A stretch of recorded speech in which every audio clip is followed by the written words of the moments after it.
we're ready to begin. All right. I call this meeting to order at 6:44 p.m. Madam Clerk, can we do roll call, please? Director Bergman? Here. Director Dickstow? Here. Director Bedard? Here. Director Proctor? Here. Director Berker? Present. Director Valdez? Here. Director Garcia? Here. Would everybody please stand for the pledge?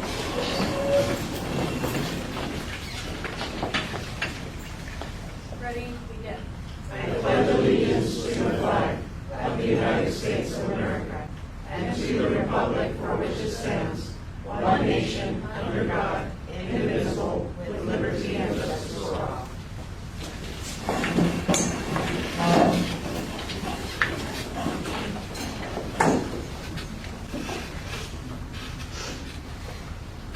Now, do we have any reports out of closed session? Yes, Madam Chair. The board did take reportable action on agenda item A, conference with legal counsel, exposure to litigation under Government Code Section 54956.9D2. Approval was given to legal counsel of a settlement of pending litigation as defined in Section 54956.9. The board accepted a settlement offer with former employee Charity Dale for settlement of all claims relating to employees' employment. The consideration for the release was a severance payment in the amount of $51,244.02, and the rest of the terms are set forth in the settlement agreement. The motion was made by Director Goodsell. The second was by Director Proctor, and the vote was unanimous, 7-0. That concludes the report, the reportable actions taken during closed session. Thank you. Now we'll consider approval of the agenda. In the case of an emergency, items may be added to the agenda by a majority vote of the Board of Directors. An emergency is defined as a work stoppage, a crippling disaster, or other activity that severely impairs public health, safety, or both. Items on the agenda may be taken out of sequential order as their priorities determined by the Board of Directors. The Board may take action on any item appearing on the agenda. Do I have a motion to approve? I so move. Do I have a second? Second. I have a motion by Goodsell and a second by Medard. All in favor say aye. Aye. Any opposed? Any abstentions? Motion carries. At this time, we'll move on to public comments. Madam Chair, can I interrupt for a second? Can we clarify that this is for both the regular and the special meeting that were noticed for today at 6 p.m. so that we can open both meetings and take public comments at the same time and combine the special meeting agenda, which is just one action item, into the regular board meeting agenda? Perfect. Okay.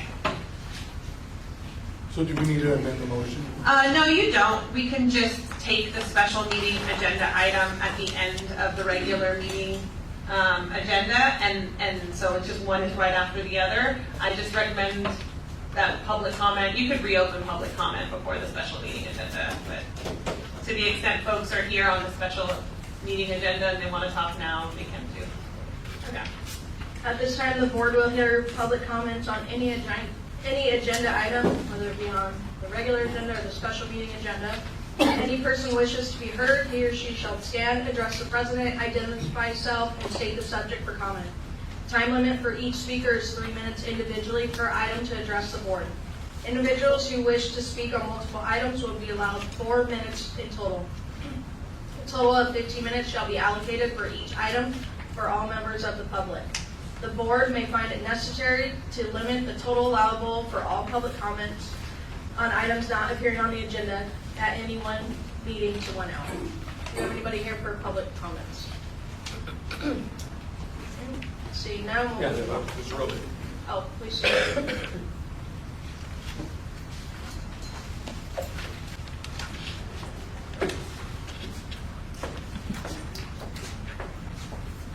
Thank you, Madam Chairman.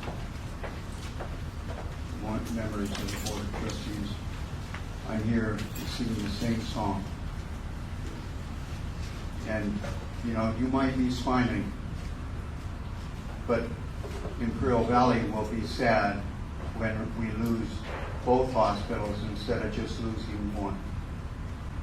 And I'm serious, because there's no way that you can come up with the cash unless the government gives it to you, that you can carry this debt until the end.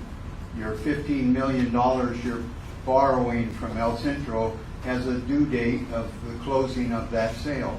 I'm not sure when that date is, but that was in their term sheet.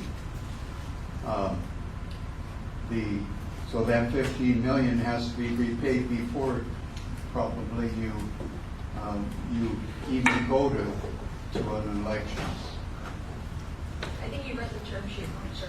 Well, maybe I did, but I don't think so, because it says due at closure. No, the line of credit has to be done and established by closure, not, it doesn't go away at closure. Okay, then I misunderstood.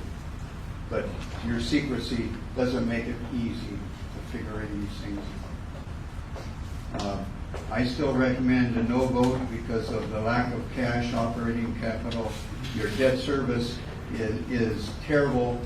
You know, you have an entity that's been losing $1 million a month. You have debt service of, almost $1 million a month just in interest.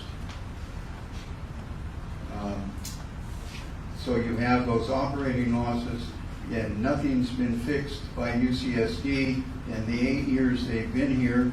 So you've got a problem someplace that you don't know what it is, and you don't know how to fix it.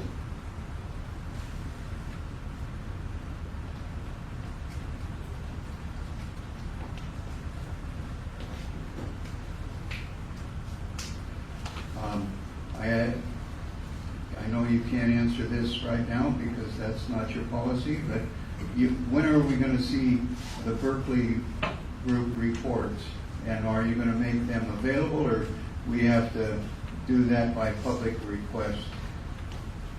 And in closing, I would say that the only thing that I could see that might make a difference is that you have a purchase contingency that the purchase of El Centro, if you can't get a tax pass, that it would cease, and it would revert back to the city of El Centro. Thank you. Thank you. Do we have any other public comments? I'm just going to ask if they're on a specific agenda item that you bring them up at the time that they're presented. Seeing none, we'll move on. Item 8, board comments, reports on meetings and events attended by directors. I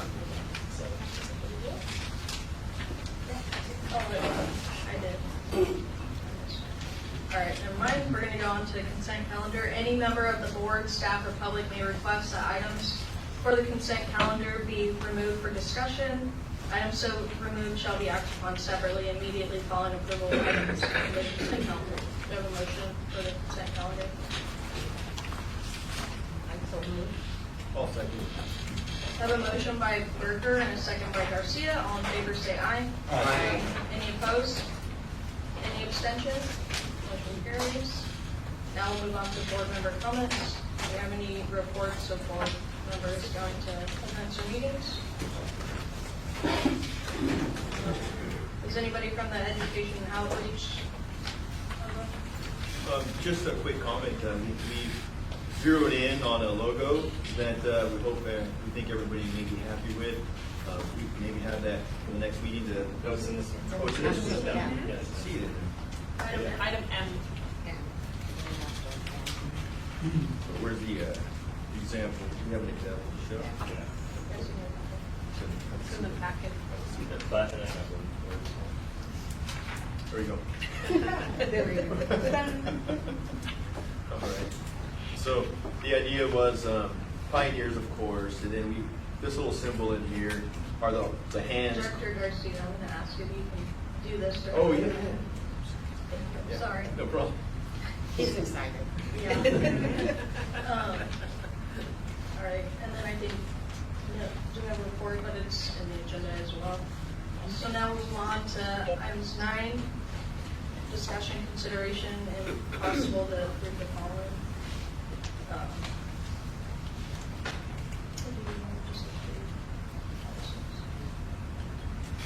Would it be possible to go ahead and make a motion to approve items A through D unless my fellow board members have questions specific to any of the policies? A through D, D as in David. yes, that, you can make someone can make a motion to approve items 9A through 9D. Okay. I'd like to make a motion to approve items 9A, B, C, and D. Do you have a second? Second. I have a motion by Goodsell and a second by Berger. All in favor, say aye.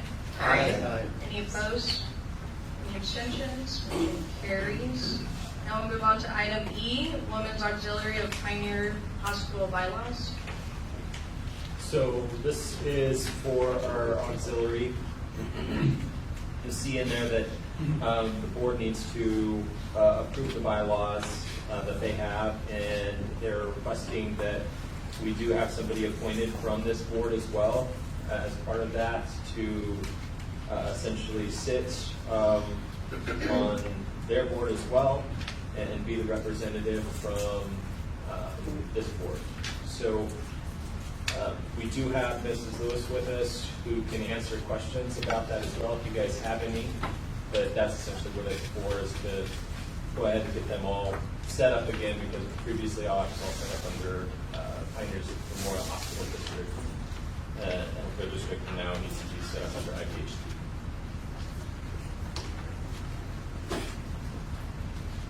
Does anybody want to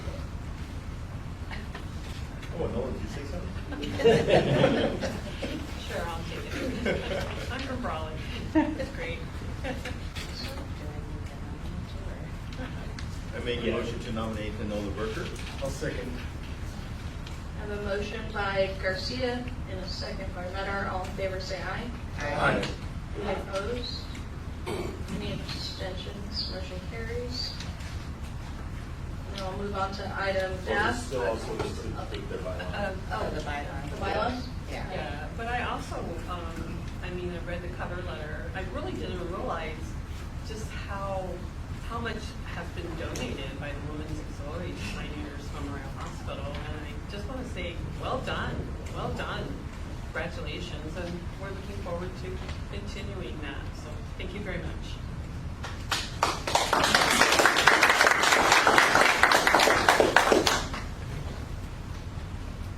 I do have a question. So does the auxiliary have any kind of memento, like in the lobby area? We do. It's down this hallway by the cafeteria. Okay. As you first go down, on the left will be all of our donations from the very beginning, 56, somewhere in there. And then on the far end will be the doctor plaques, the memorial for who has passed, how long they have worked here. And then across from that will be, I'm getting it framed, will be how it started, all the history, and that will be on the opposite wall. And then on the wall, same door, is all the hours, all the volunteers through the years. And some of them have 1,000 hours, some have 2,000, 5,000. Karen's been working here since, what, 30, 40 years? So quite a bit, over $1.5 million. We've donated different services, equipment. We redid the women's building about 5 years ago, so quite a bit. But our customers are great. A lot of staff come and shop. They love the candy selection. You can tell when the ER is busy because they're down there shopping, so I have to thank them too. Thank you. Thank you. We're charging quite extensive as well. I mean, if you need to get for any kind of, wedding, baby, they even have flowers, and they even have personal things. I bought a beautiful scarf there myself. So.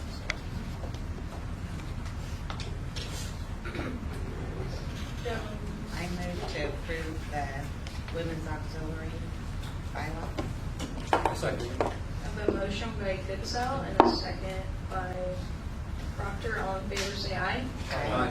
Any opposed? Any abstentions? Motion carries. Thank you so much. Now we move on to item F, authorize a master service agreement with Moss Adams LLP. So Moss Adams prepares our cost report, our annual HPI report. There is a line item on this for a potential mid-year cost report for Pioneers, and then obviously the annual for Imperial Valley Healthcare District. Those items are for fiscal year 2025, so they won't be completed until they start in August and they finish actually next February for those. So I wanted to bring it now just in case we have to do the mid-year, so we can get that started because it would be due in June. The only thing that I think I have right off is it says it wasn't approved by legal, and then you go into like governing law and dispute resolution. It's governed by the state of Washington and not the state of California. So I would recommend that if the board wants to move to approve, they just move to approve subject to non-substantive revisions approved by legal counsel so that we can confer with Moss Adams and try to correct kind of smaller, more legal stuff like that.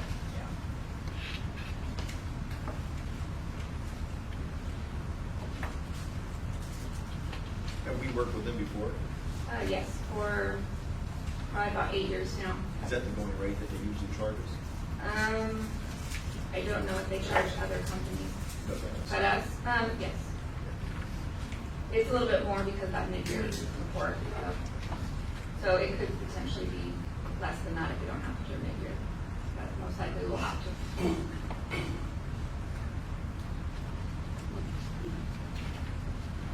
Well, I make a motion to approve, subject to legal review. Second? Second.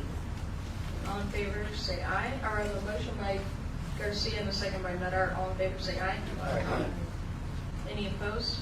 Any abstentions?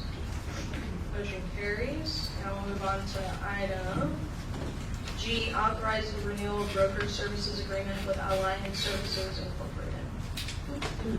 So we use Alliant for mostly property insurance. I only have a year agreement on here, just not knowing what was going to be approved, so I just did a year agreement.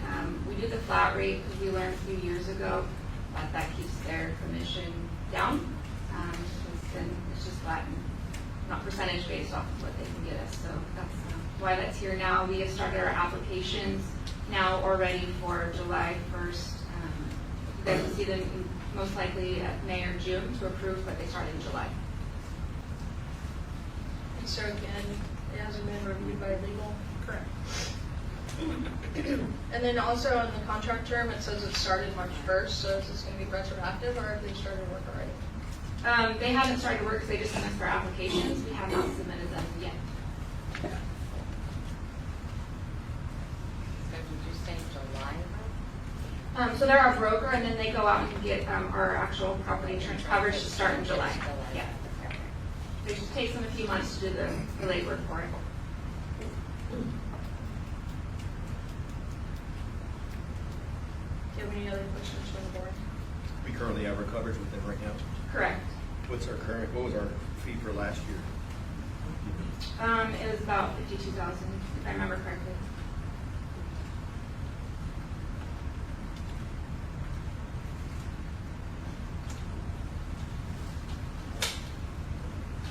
Do you have any more questions on this motion? I'll make a motion to approve, subject to legal approval. I'll second. I have a motion by Garcia and a second by Proctor. All in favor, say aye. Aye. Aye. Any opposed? Any abstentions? Motion carries.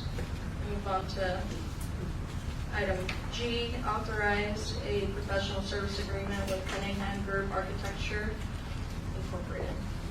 So this agreement is for the CT scanner to bring in Cunningham for the professional services for all the design, architecture work, and to start the construction. The Exhibit A is for $79,955. That is for the design and the scope of work. And then as you get into Exhibit B and Exhibit C, Those are hourly rates, which can vary, but I did reach out to them to ask them if they had an estimate of what we would reach.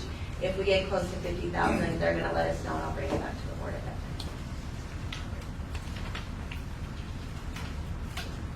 time. Have we worked with them before? Yeah, we're happy with their service. I personally wasn't involved, but from what I know. I have a question on the second page, last paragraph. Architect understands that the project will be constructed by owner builder. What does that mean? That that Pioneers will be doing the work? That Pioneers will be in charge of securing contractors? What does it mean? So, yeah, our team will be doing most of that work as far as the changeover. So our team is capable of doing that, saves us a lot of money that way. But we have to have the design and everything else done by then to be able to move forward with Yeah. it. Yeah.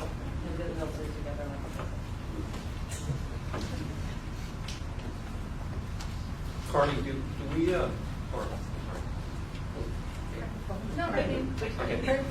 Did you guys bid this out for people? We did not put it out. We did look at two different companies, but we did choose them at the end. And why is that? Why did we choose them? Yeah. Because we've worked with them before, and like there were when we previously worked with them. Was the conversations that we had with the construction team. And they did come on site and did the walkthroughs, and they were very detailed in the work that they told that they did us back. Well, I think it's a lot of money, and I think that for projects such as this, I think there's probably a good idea to have some competition and, you know, kind of let them see if they provide better service and a better price.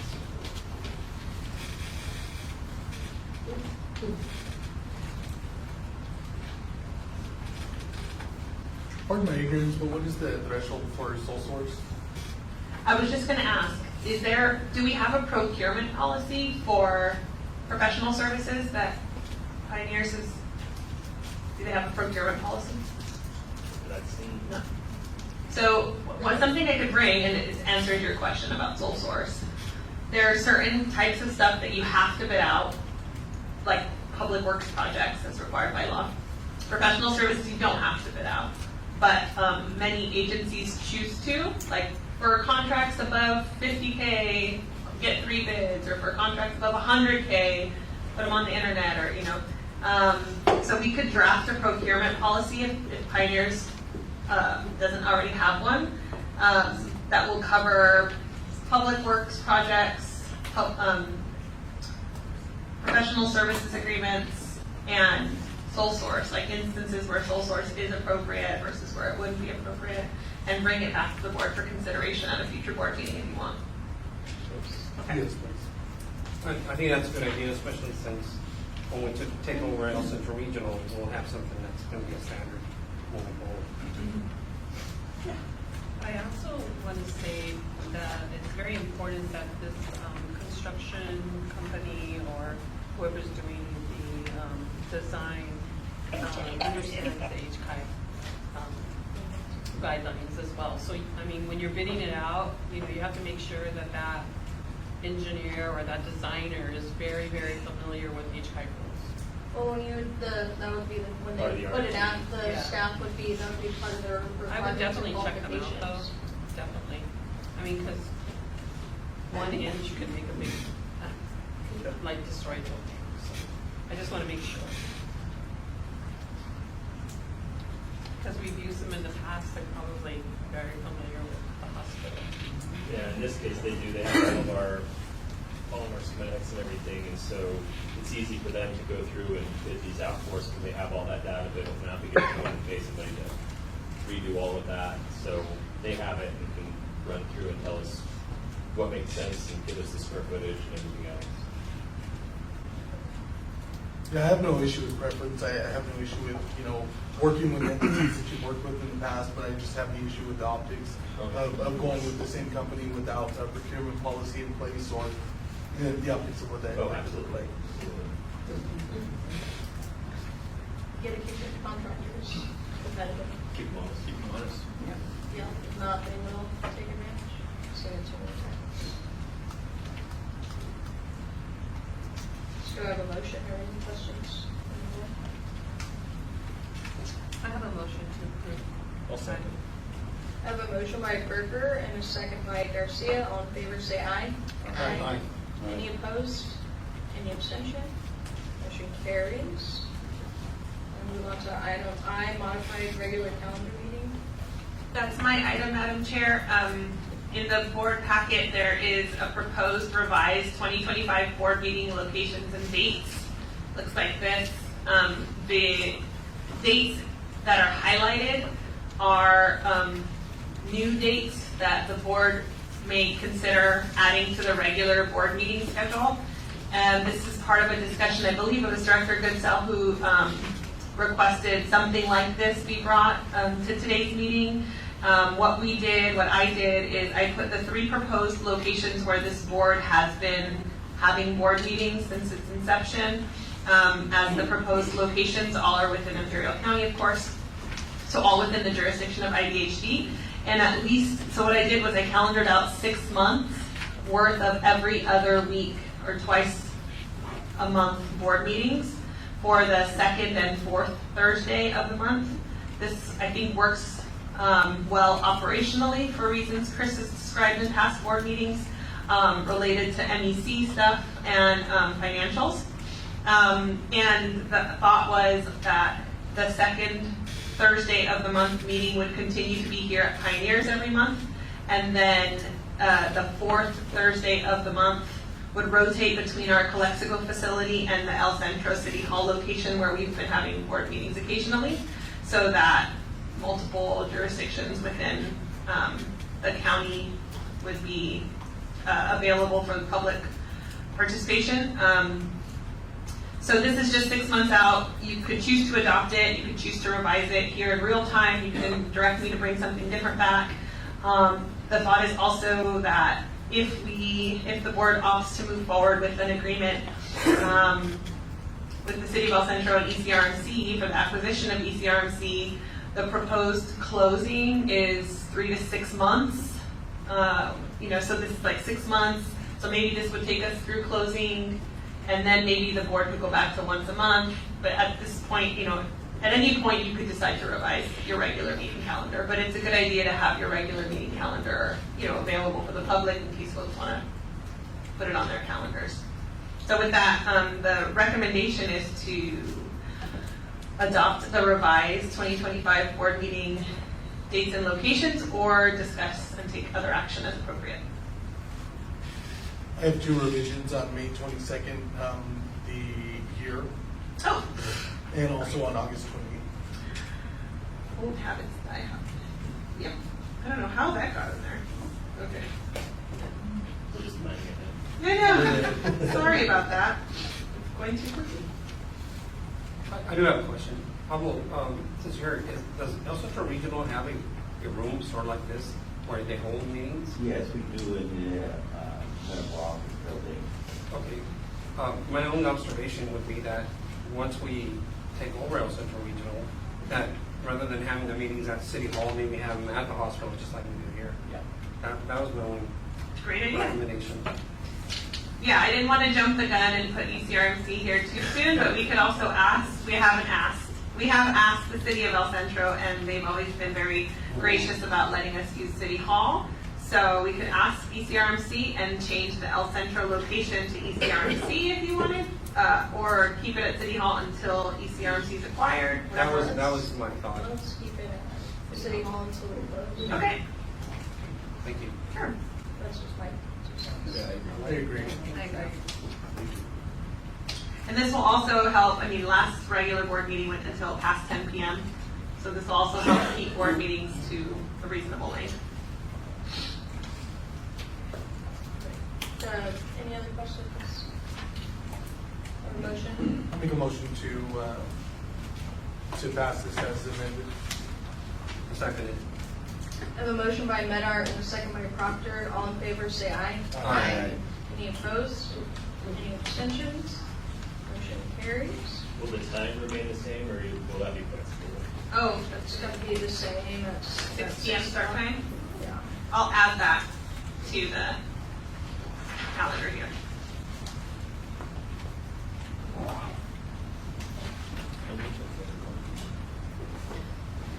All right, now we'll move on to item J, termination of Heffernan independent contractor agreements. So I'll take the beginning end of this one if Chris wants to fill in the end. You'll recall that when Heffernan Memorial Healthcare District was dissolved, the board took on 5 independent contractors that were previously independent contractors for Heffernan. We still have those contracts. They're sort of evergreen, and it was always contemplated that we would wait and see if, when the PMH acquisition came forward and or the ECRMC acquisition came forward, how to integrate those employees or those independent contractors or not. And so I believe Chris has spoken with the 5 independent contractors, and there are different outcomes for each of them that Chris is handling within his discretion as CEO. But what we'll have to do, just because the board approved the contracts, is to terminate them. There's a very straightforward kind of termination provision on each of the agreements. So the recommended action at this point would be to terminate them, the independent contractor agreements. And I think I defer to Chris with respect to termination date. I don't know if you want to propose like April 1 or May, whatever makes sense. Or you could just leave it to the discretion of the CEO. Right, and so some of those will be different for each one of them. So Yeah, that's why we kept it kind of broad, so that, Chris can handle it.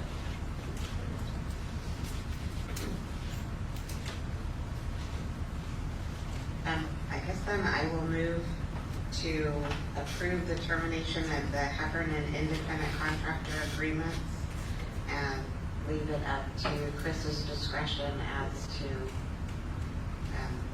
their rehire arrangements And termination dates. and termination dates. Thank you. Do you have a second? Second. I have a motion by Goodsell and a second by Berger. All in favor, say aye. Aye. Any opposed? Any abstentions? Motion carries.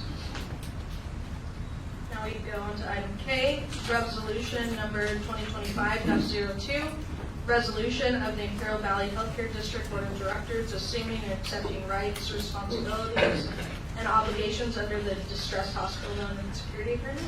Yes, Madam Chair. So we've been in discussions, Carly and myself and some of our team, with the California Health Facilities Financing Authority, which is the state's financing authority that administers the distressed hospital loan program, talking them through the dissolution of Pioneers and the subsequent succession of IVHD to the Pioneers facilities. We're going through sort of a checklist of items that they've requested from us. One of them is a resolution assuming and accepting the rights, responsibilities, and obligations under the distressed hospital loan and security agreement. To be clear, the IVHD board already accepted these responsibilities statutorily under AB 19 and then accepted it again when we adopted our resolution accepting all of the obligations of Pioneers on January 23rd. But to make it easy, we want to present this resolution, which very, very clearly on its face incorporates the terms of the loan, so that there's no issue with the state regarding the distressed hospital loan obligations and this board's commitment to honoring the terms. Happy to answer any questions. No questions, do we have a motion? I move that we approve resolution number 2025-02. I second. I have a motion by Goodsell and a second by Berger. All in favor, say aye. Aye. Any opposed? Any abstentions? Motion carries. Now we'll move on to item L, asset transfer offer and term sheet for acquisition of El Centro Healthcare Establishment. Not when we assign the purchase agreement, that would be at closing. So assuming closing happens, that's when the $5 million payment would be paid. And closing is estimated to be anywhere between 3 to 6 months after signing the purchase agreement. The definitive transaction documents will contain covenants requiring that all of the foregoing funds only be used to fund operations at ECRMC, or the Central Healthcare Establishment. And in no event will the city be required to pay any amount in excess above the cash payment referenced above. That payment is intended to support healthcare for city residents. Prior to closing, ECRMC must enter into a 3-year line of credit for $15 million that will remain in place following closing. The LOC has to have a balance of 0 at closing. That means that we or ECRMC cannot take out any money on that line of credit, or whatever's done beforehand is done beforehand, but at closing, that $15 million availability has to be at 0, such that if the day after closing something happens and we needed cash and we didn't have cash, we would have $15 million to draw on with respect to this line of credit. This term sheet states that the city will not guarantee, cosign, or in any way be responsible for the line of credit. So that's an obligation of ECRMC's. The city will cooperate with IVHD both prior to and after the closing in the IVHD's proposed countywide tax measure, which it has to be on the ballot before December 26th or sooner. But if the tax measure does not pass, it doesn't affect the outcome of this transaction. At closing, ECRMC will terminate its employees, and IVHD will offer to employ all of the terminated ECRMC employees effective immediately as of the closing date at compensation levels consistent with what each employee received immediately pre-closing. So to be clear, this is different than Pioneers, where it was a dissolution and succession.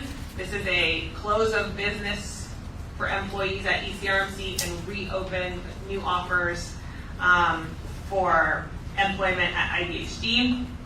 At or prior to closing, IVHD will establish or make available a private retirement plan for participation by the transferred employees. Closing conditions. So among other customary conditions to closing, at the closing, the assets must include at least, again, we've said this up front, $5 million of cash on hand, and the liabilities shall not include more than $29 million of specified payables. So that's, for example, amounts that are owed to vendors. Like if someone gave us an invoice for $1 million and we haven't paid it yet, that would be part of a specified payable liability. Specified payables is defined in the term sheet to be the sum of the amounts calculated from ECRMC's balance sheet and in a manner consistent with historical accounting practices of ECRMC, AP, accrued expenses, and accrued comp, not including accrued benefits. Definitive documentation. The parties have to write a written purchase agreement, which would contain representations, warranties, conditions, and agreements that are customary of acquisitions of medical facilities of this nature. No party is going to be required to indemnify the other party, but for the avoidance of doubt, as is customary in transactions of this nature, IVHD shall not be required to close the transaction in the event of a material breach of the representations and warranties prior to closing. The parties will not attempt to procure a rep and warranty insurance policy in connection with the transaction, and the definitive agreement will contain non-disclosure and non-disparagement provisions. Regulatory approvals. So this is all conditioned, the deal is conditioned on the ability of the parties to transfer the hospital license. It's a prerequisite to the consummation of the transaction. We don't foresee any issue there. IVHD would be responsible for paying necessary regulatory filing fees for the CHOWs, the change of ownerships, and HI stuff. Operating commitment. IVHD would use best efforts to operate ECRMC as a general acute care hospital for no less than 10 years post-closing. The bond commitment. So the city, on behalf of the El Centro Financing Authority, which is the entity that issued the bonds, would use commercially reasonable efforts to effect the transfer of the bond obligations to IVHD on the same terms and conditions that they currently exist at ECRMC. And ECRMC would transfer any remaining bond proceeds to IVHD. The necessary consent, including that of Preston Hollow, and presumably that of PMH bondholders, would be a consent that's necessary to transfer the bond obligations on the same terms and conditions. That's a prereq to this transaction too. So Preston Hollow has to consent to the transfer of the bonds in order for this deal to get done. Now the binding provisions of the term sheet. So these are legally binding and enforceable when we sign this term sheet. The city and its council are going to prepare the initial draft to the definitive agreement. Access, IVHD and ECRMC will give each other access to books and records related to the transaction.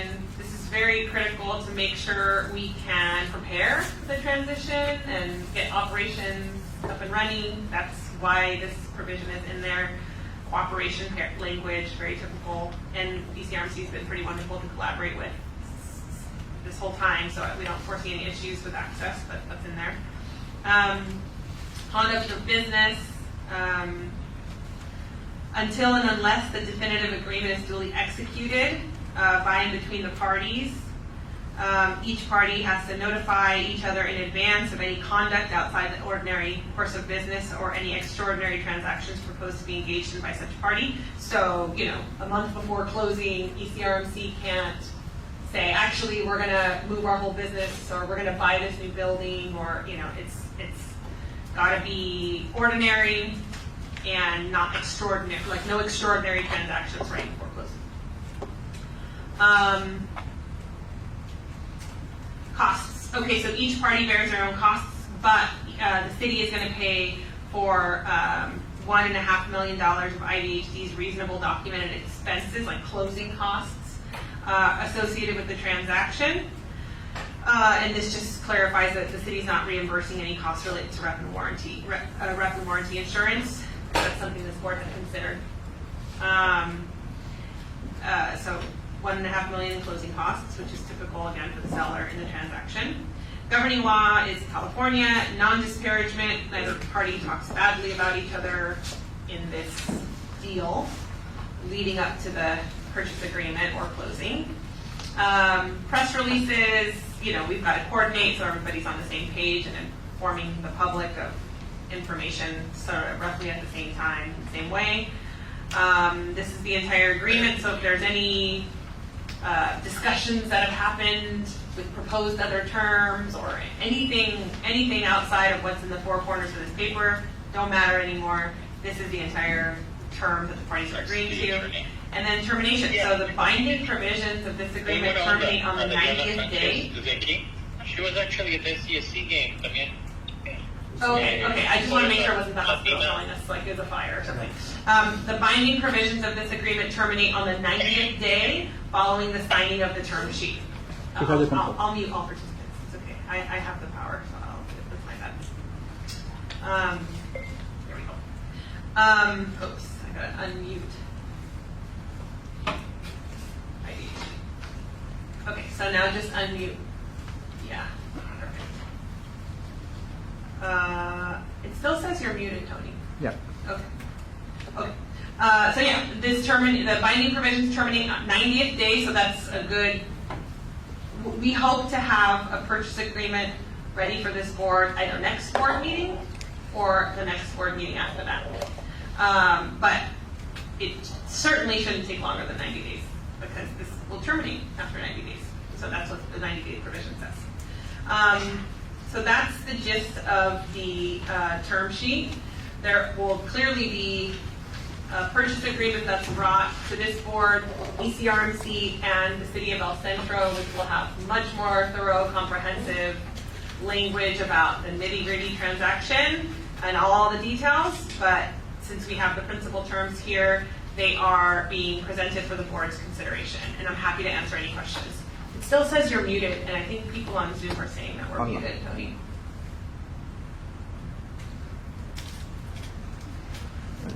There we go, thank you. So, yeah, I just went through the 90-day provision for the folks on Zoom. Terms terminate after 90 days, the binding provision. Happy to answer any questions. The recommendation is from staff is to approve the term sheet as presented, subject to discussion.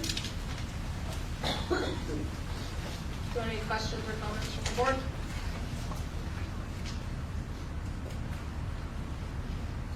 If not, I'll open up for public comments.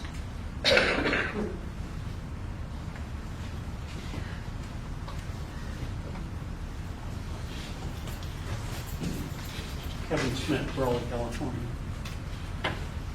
I have a question about the line of credit. Like, who's going to give you the line of credit?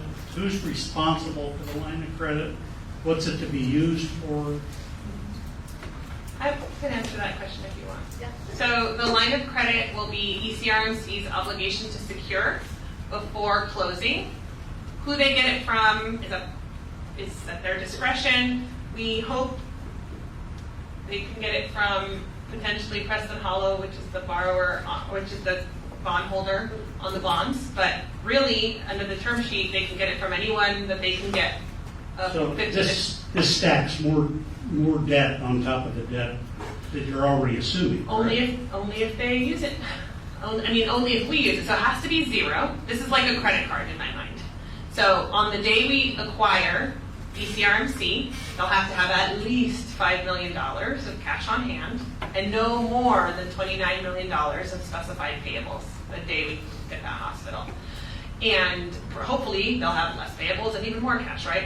Those are the bare minimum. And the payables don't include the $200 million that they owe Preston Hollow.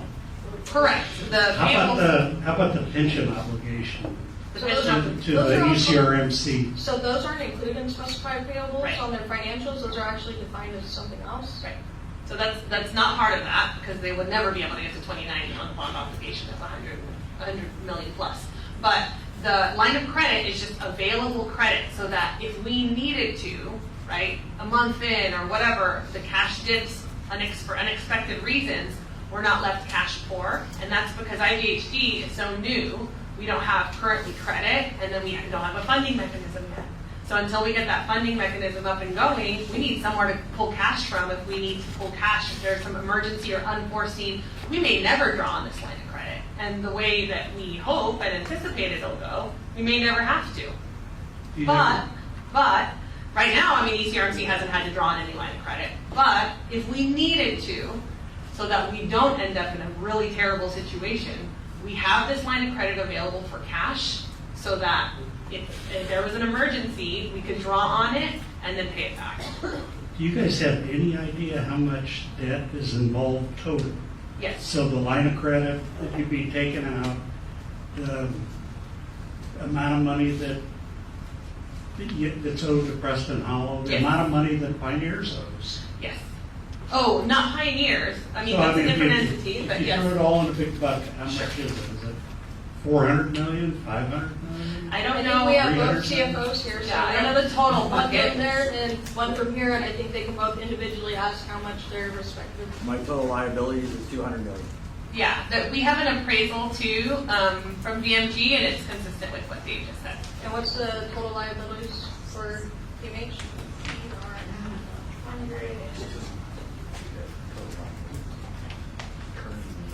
104 for long, current is 28.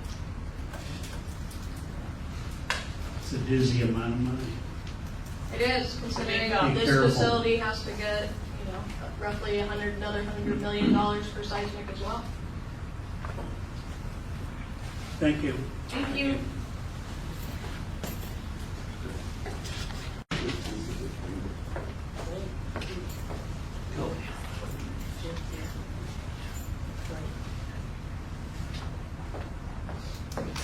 Do we have any other public comments?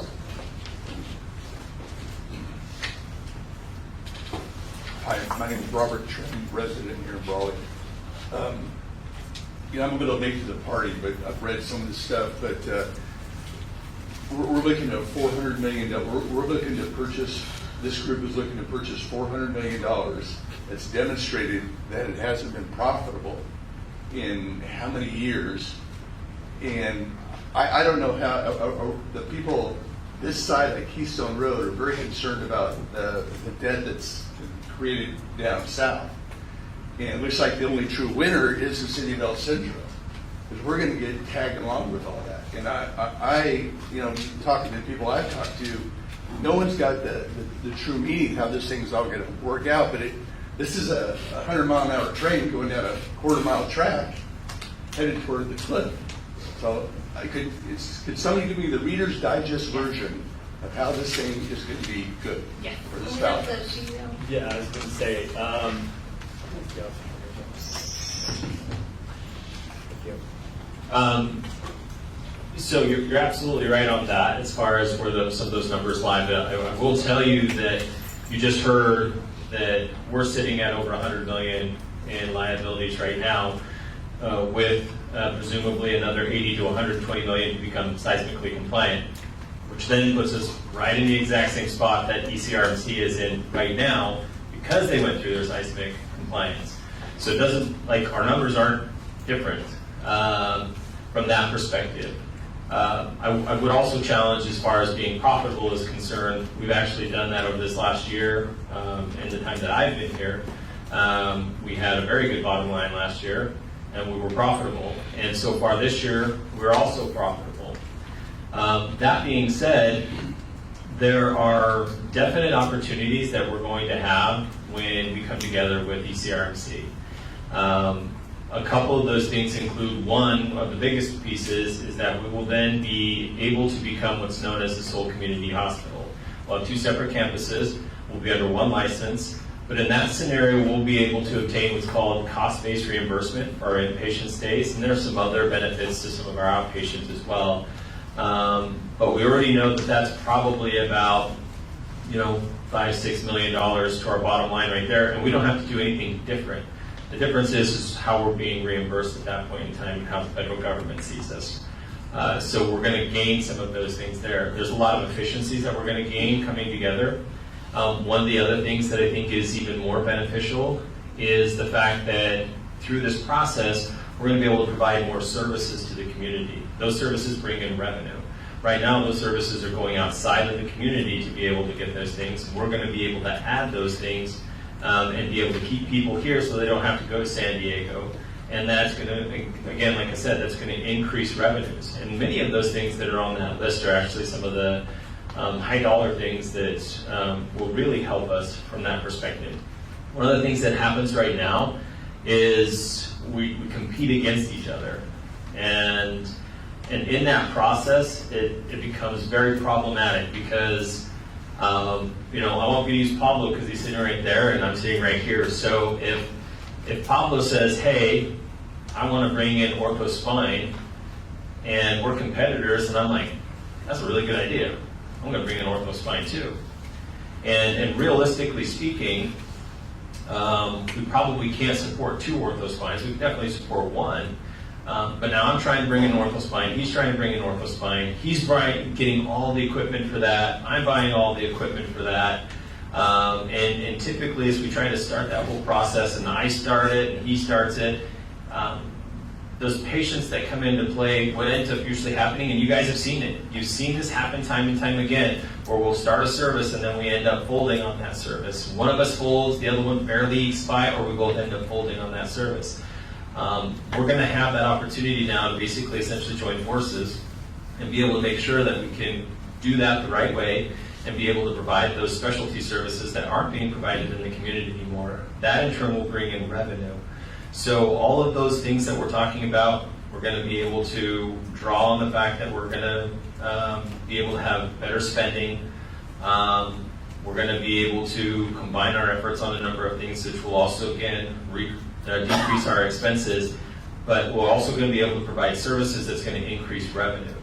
Now, on top of getting that new designation, which is just going to be an automatic bump for us when that happens. So those are all things that will come into play for us as we combine together. The tax piece will also be beneficial to us. When we go through that process, the idea would be that we're going to take all of those expenses that we have that are normal expenses, in particularly the debt. We'll be factoring into the fact that we're going to end up in debt to do our seismic as well, and and the idea with the tax would be that we cover those expenses so that we can truly be operational with all of our stuff. So you take some of that stuff out for ECRMC right now, and like last year, for example, they're actually in the black. If they had tax that was able to help cover those things. So that's the idea of what we would use that tax for, to be able to make it so that we can run operational and use operation cash to provide operations and be able to still do capital expenditures and increase, be able to provide new equipment and keep up to date, rather than being in the situation where we've been, where we do a lot of, we try to make it do as long as we can. We, like our building right now, is just full of things that we've done to patchwork, a lot of baling twine and duct tape to make things work, and that only lasts so long before it turns into a worse situation. So deferred maintenance is never a good situation, and through this process we'll be able to keep up on those type of things and not have that deferred maintenance as well. And the other thing I'll say, the other thing I'll say is the benefit of having IVHD and this board at the helm of the deal is that whereas previously Pioneers Memorial Healthcare District and Heffernan taxed their jurisdictional areas to support those hospital districts, now IVHD's jurisdictional boundaries encompass the entire county of Imperial. So this board will have an opportunity and has an obligation to propose a tax measure for the county of Imperial by no later than December of next year, so that the public can vote on whether or not to support the hospital district through a tax. And the swatch of available folks to tax is just significantly larger, because now you're including the communities of El Centro, Holtville, Imperial, all the other cities and areas, territories that are within Imperial County. So it could be, we don't know yet, because now that we have this momentum, we will get our financial projections squared away, but it could be that, for example, these are not real numbers. Let's say Heffernan folks in the city of Calexico were paying $100 a year towards the Heffernan Memorial Healthcare District. Maybe that's no longer $100 a year, maybe now it's $50, because they're spreading it out throughout everybody in the county, right? So the hope is that the hospital district would be able to tax folks throughout the county and recover funds to help service the hospital, the two hospitals that are operating in the county, so that the people are truly kind of paying for their local hospitals. So that's a benefit, is the jurisdictional boundaries. Now you're not beholden to just two small cities. Now you've got the whole county of Imperial involved. Chris, am I correct? Chris, am I correct in saying that by being a Salt Community Hospital, you would also be able to, speaking to doctors, what have you, pay for tuition, just like InterCare does for new doctors and people who want to come practice here? They'll be able to get some of their education paid for? Does that open us up to that? I don't know that designation in particular does, but we do have opportunities. A couple other things. You were talking about the taxes, and I remember reading somewhere along the line, you were talking about, we'll tax each and every piece of property $50, or maybe it was $73 a piece. It was going to be less, but I kept thinking, like, why would Holly Sugar pay $50 instead of $50,000? Or a lithium entity up by the Salton Sea that cost $1 billion, why wouldn't you let them be taxed for $50 or $75 instead of a percentage of what the value of that property is? That was one comment. The other one was, I don't recall ever seeing a feasibility study on this. And I know that was part of the law. You guys were supposed to give that information to the public. So I think, as the public, we ought to get it, along with the appraisals. Sure. Anyone, I actually handed out copies of the appraisal at the city council's meeting on Tuesday. happy to produce it if you want one. There was a Kaufman Hall study that was circulated, I want to say April or May of last year at the IVHD board meeting. That's the Kaufman Hall study. There was also the BAE study that was done, and that was spring or summer of last year. BAE study might be the study that you're thinking of. I think they ended up proposing. But it didn't include the Pioneers and Correct. One didn't information, include right? Pioneers So- information, one didn't include El Centro's information. So that's one of the reasons the So board how could it be opted. a decent feasibility study? That's exactly what this board said, which is why this board So- didn't propose the tax measure that was recommended by the BAE study last election cycle. Oh, and one other thing, so what, if this thing goes and the tax measure fails, do the people from Brawley and the north end of the valley and Calexico keep having to pay tax? That's something we While have, El Centro gets off of it? yeah, that's something we have to talk to the county board of supervisors about. Okay, thank you. Yeah, I don't know is the answer, but.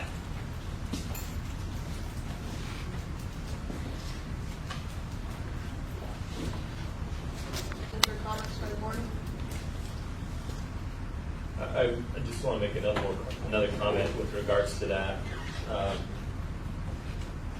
So part of the issue that we're running into right now is even as we go through this process of change of ownership and all the other things associated with it, one, we're way behind the 8 ball because of how things played out with Pioneers. This is not a smooth process. It's costing us more than it would have if things had gone the way that they were supposed to go. And there's also potential for some loss of revenue in this process as a result of that as well. So this whole process has actually cost way more money and cost the county and cost everybody sitting in this room way more money than it should have because of the way that things had transpired before. And so as we go through this process, one of the things that will be different too as we go through this process with ECRMC, we're already doing a lot of that now, and we'll actually be able to have a much smoother transition with ECRMC than we did with Pioneers, and it shouldn't cost us near as much to go through and do that. And like these people that are sitting here with me right now, and even Adriana over there and Tomas, we can tell you like we're running around crazy trying to get all this stuff done, and there's a lot of work going into that simply because of what had transpired before and the situation that put us in and put everybody else in and through that process.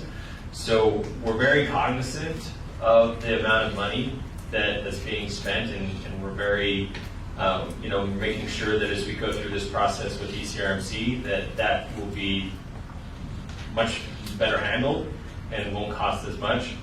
But there is a definite issue with that whole process because we didn't have information from PMH. We didn't have any of that data to be able to do anything with. Otherwise, we could have been on the ballot this year to be able to propose that and been in a situation where we would be sitting much better than we are right now. But because those things didn't play out, again, we're behind the 8 ball, and that's why some of these other things had to be put in place, such as this $15 million line of credit, whereas we probably could have rolled right into it. As we continue to, even this situation that we're in right now as we're going through trying to bring in ECRMC and the negotiation process and how long all of that transpired, it's costing money. As I mentioned before, every month, every day that we're waiting on all these things and we're going through this whole process, it's costing money because we can't get into that sole community hospital status. So we're spending more money than we should be because of these situations that are outside of our control, and we're not getting the revenue that we should be because of those same issues and the same situations. We could, literally have been done with ECROC and have closed, last month, for example, and the Pioneers had played out differently. That could have already been in play, and we would be in a situation where, we would have a proposal this year to to be able to put that on the ballot, we would be months away from Soul Community Hospital status. But we're not. We're not there. We are where we're at right now. And I can tell you that each one of us that are working on this project and trying to make it work, we're doing the best we can with the situation that we're given. And, you know, that's not fair to us that are working on that, but that's where we're at. And we're going to make it work, and we're going to do our best to make sure that we continue to do what we need to provide services in this community and the entire county, for that matter. But it is going to take time, and unfortunately it's going to cost us more than it should have. Because essentially, we're still closing escrow Right. on PMH right now. Right. Right, because the gap between dissolution date and starting IVHD, that was supposed to be that process. But instead, that was lawsuit battle time. And money's just out the door for the same exact result. So set $1 million on fire and watch it burn. And I just want to also, you know, as the consideration of that term sheet with the board, really commend the board's leadership, but really the 3 ad hoc negotiators, which is Director Goodsell, Director Garcia, and Director Burnworth, because this is on personal time, this is unpaid, this is a lot of Zooms at all hours and conversations and ideas with BRG, our financial consultants, pouring through models and financial modeling and how low can we go exercises. And it was a lot of work and a lot of effort, and there was a lot of sort of resilience and endurance and patience involved. And I really want to commend the negotiators for hanging in there and for pushing this deal, because if this was a business transaction, it would have played out a lot differently, especially with my advice. But these folks always recognized that it was not a business transaction. It was what's going to be best for the community, because businesses just let businesses fold sometimes, right? It's like, no, the best thing's bankruptcy, the best thing's, but they always had in mind keeping hospitals open, adding services, and improving the quality of healthcare in Imperial Valley. So I just really want to commend the board and the negotiators for pushing to keep this deal alive, because it was no small feat. I mean, I don't think I've talked to a healthcare professional and somebody that actually works in either hospital that says this doesn't need to happen. I've heard PMH staff say it's been the dream to have both hospitals under one blanket. You know, you see the history, it's been for 30 years, you know, tried multiple times, been talked about, and the law came and made this happen. Was AB 918 perfect? Absolutely not. Are we still working through the kinks? Absolutely. But you know what? Like, I'm a firm believer, this would have never happened, ever. And we would have one hospital closed, this hospital be right behind it. I mean, and so, you know, the end result's going to be good. I'm excited to see. I mean, I've talked with Pablo and talking to him about his dream, how he sees it playing out, and Chris as well. And when you see your like CEOs excited of like the dream, what they can actually make this, because they don't have 2 arms tied behind their back as they're trying to do something, because they now have the whole county and can actually serve everybody, and not just the people north of Keystone Road or just the south of Keystone Road, but everybody. I think you look at that perspective a whole lot differently. And I did want to, real quick, I don't think that Adriana was trying to say that a multi-million-dollar company is only going to pay $50. She was just using that as an example, because we understand the folks here in Brawley, you're getting what you're paying for. You still have a hospital that's operational and taking care of people. Calexico hasn't had a hospital, and we've been told that on multiple occasions. And the monies that they have saved up, you know, we have a new urgent care that we're excited about. But, you know, those folks over there are carrying the brunt of this formation of the IVHD and all the legal fees and everything that we've had to do. So we're very cognizant of the fact that the people throughout this valley use this hospital, need this hospital, and part of what we're looking at is different options. You know, one of the things we've kicked around is a sales tax, as well as a property tax. I mean, the problem is, I cannot go to my people and say, I need a tax, until I can go to them and say, this is what I need and why I need it. And up until we get El Centro on board and firing on all, I'm gonna say 12 cylinders, is there such a thing? Maybe it's only 8 or 10, I don't know. I can't go out and ask them. But the one thing I wanna say is that as a board, we're very cognizant of what people have invested. We just heard how much the auxiliary has done for this particular location.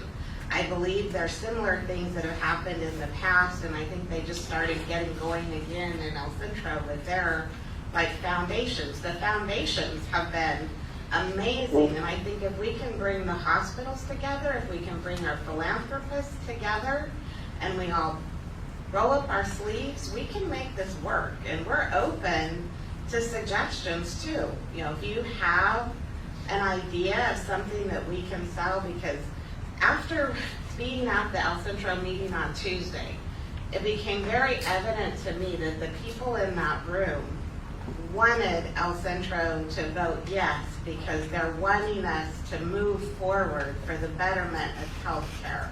And my goal personally is, if we could have had a tax in place, it would be this year. But we couldn't, because like I said, I am not going to go out to the people of this valley and say, give me money. I don't know what I need it for or how much I need, but by the way, I need it, so just give me some. No, I can't do that. I have to know why, and that's why we're going to have that information before we go to the people of this valley. And my goal is that we get enough to not just survive, but be better, have more services that bring more income. Because I think together, we're better, like Chris said. But please know that we are working really hard. I just talked to my husband. He's really hoping I'll get to see him a little bit more now that we have some of this done. But I don't know. I think it's going to be more of the same for a while. But you know what? It is so worth it. And I just want to thank everyone here for your questions, for your comments. I hope we have your support moving forward, because I think it's going to be an amazing, amazing time as we move forward for the people of this valley. So that's my only comment, and hopefully I haven't made any enemies by what I said. But I don't agree with the bill either. I don't even know that I agree with the politics of the people that wrote the bill. But one thing I do know, and it has been told to me, like Katie said, not only by staff, but even the people in the valley, that this has to happen, that we need to be a single district. I think that's a point we all agree on, how to get there, how to make it work. We've had some, but now I'm hoping we're going to be working together to make this amazing. And that's pretty much all I have to say. I'll be quiet because I can talk too much and we're already going long. So I will make a motion happily to approve the term sheet with the city of El Centro. I'll say. Madam Clerk, can we do a roll call vote, please? Director Proctor, Yes. Director Bedard, Yes. Director Burnworth, Yes. Director Grisel, Yes. Director Garcia, Yes. Director Burker, Yes. Director Mendez. Yes. Motion carries unanimously.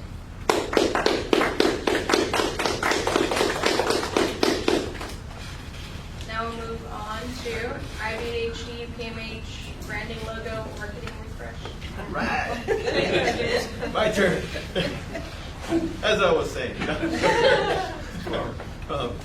So we have Pioneers Imperial Valley Healthcare District, and so we, as IVHD, we came up with our color scheme here. So this is consistent with the color scheme.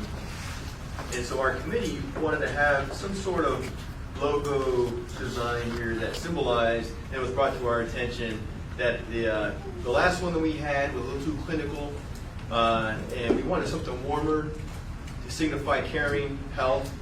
And so what you have are two hands coddled, basically covering the cross here, which also, of course, signifies healthcare. And so that's the logo that we came up with as a committee.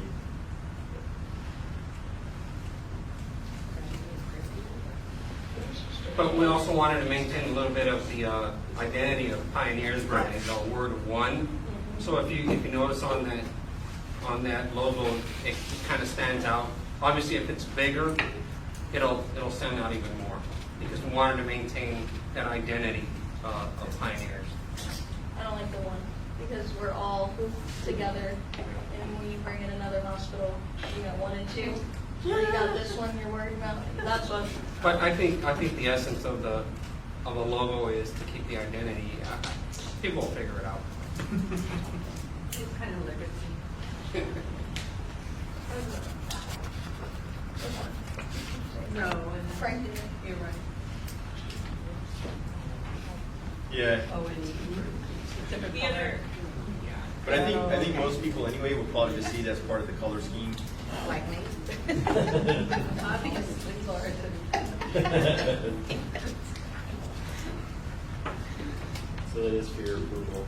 Yeah, and beyond the logo for your approval, it's also worth just a quick public discussion regarding branding of what we are calling the hospitals. We've already sort of had this discussion with some of the groups, but IVH, Imperial Valley Healthcare District, DVA, Pioneers Memorial Hospital, for the purposes of conducting business, for the purposes of administrative applications or paperwork filings. So I recommend for the minutes, just in case anyone asks, you Would know. that be confusing? Like, how's that going to impact business? You know, I would hate to have to go, right? Right, so So we're we're in, in work and then have to do that again. If you Yeah. bring an ECRMC, so we're in the process of a lot of different paperwork for a lot of different things right now. And that's one of the questions that comes up, I think, daily is what do we put on the applicant? It's Imperial Valley Healthcare District, but we're identifying this hospital as Pioneers Memorial Hospital. So you can have two campuses. And we do the same thing Operated. with like the different clinics and with the skilled nursing, it's DBA Right. as those things as well. And it would be the same thing for ECRMC. Whatever, if it's gonna stay that, or if it's changed to something else, it would be IVHD, DBA, blah, blah, blah. Right, and you see that with healthcare providers. For example, in San Diego, it's UCSD La Jolla, UCSD Hillcrest, UCSD, you know. And so it would be IVHD, North Campus, South Campus, yeah, Pioneers, and ECRMC, or whatever the board decides. Is the intent to add, like, IVHD, El Centro Regional Medical Center, or IVHD Pioneer Memorial, IVHD? Yes, Well, yeah, because as we do the job, we have to do correct. we have to DBA, but I think the answer is yes. That's what we're, I think, recommending is IVHD, DBA, Pioneers Memorial Hospital, IVHD, DBA, ECRMC. So that it's sort of affiliated with the location of the facility, but the overarching name on all the licenses is Imperial Valley Healthcare District. So eventually, Pablo, we're going to be better than UCSD. Goal. That's what we're going for. That's right.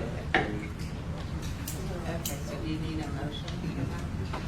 Yeah, I think for the logo and for the Do we name. do it together, or do we have to Okay, do so it let's ask you a separately? question, Katie, for anybody. I'd like to ask a question. As far as the color scheme goes, would you feel like it would just look better, like the same colors of the one being straight across on Pioneers? yeah, I hate the one. Like, you can't merge the culture, you can't merge two facilities with calling one. Like, it's gonna go against everything Imperial Valley Healthcare District is trying to do, because we already have a ton of division, right? And I think doing that as an Imperial Valley Healthcare District thing kind of sets you back. Yeah, I like that point. Plus, I'm a very visual person. I like the symmetry of the colors being the same across the board. I think that looks nice there. These colors but across. So should we then wait to rebrand until we have both brands and we can get some continuity between the two brands? And Well, this is see how just that like a refresh Yeah. for this one, because what it's doing is we're taking the IVHD colors and putting it into the Pioneers logo, and then adding the Imperial Valley Healthcare District to it. So it's there'll be something that will happen after that, but this is just like a step in moving that direction to start to make that change. It's just a refresh at this point. So is this for letterhead purposes, or is this Yeah, going to be as we do letterhead, also like the staff, the badges that employees have, where it'll be, instead of having this color, it'll be this. My concern is that if we're refreshing and then rebranding after, then I wouldn't want to incur the cost of rebranding twice on the signage and all of that stuff if we don't have to. Right. So if the idea is that we're going to refresh and we use that for letterhead and we use it for IDs and things, they're perishable items, then and not using it for all of the signage outside until we have a consolidated logo, then I'm agreeable to that. Yeah, we wouldn't do that because we would want to do that in coordination with that, because we'll get a better deal too by having them all done at the same time as opposed to one-offs. Yeah, this is really more for like the interim, and then for the purposes of sort of administrative stuff that we're figuring out on the Pioneers transition side, making sure we're on the same page as the board in terms of names. And it brings the IVHD into it. Right. Yep. So do we want to make a motion just for maybe just the names and leave the logo out? I'll make a motion for the logo, but with the adjustment of the color scheme of the The same. one carrying across the full Pioneers. A second.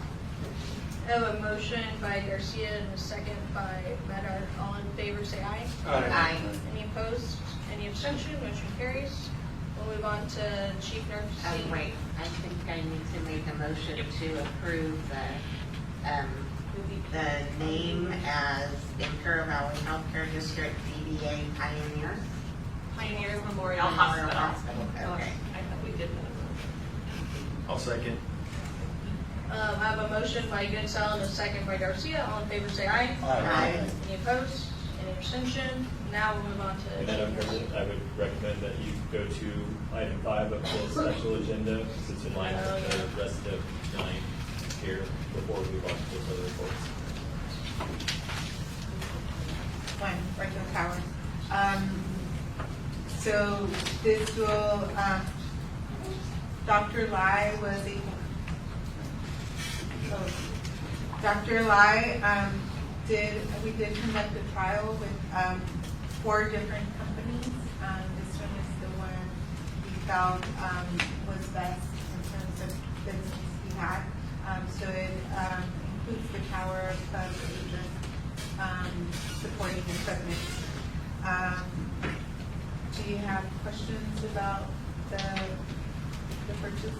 What was the cost difference in the 4 ones that they did trials on?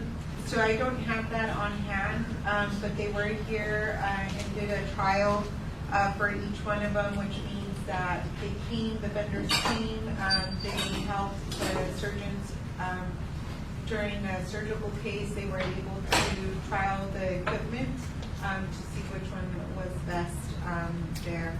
I can see if that information as far as the differences in the cost, if that's available.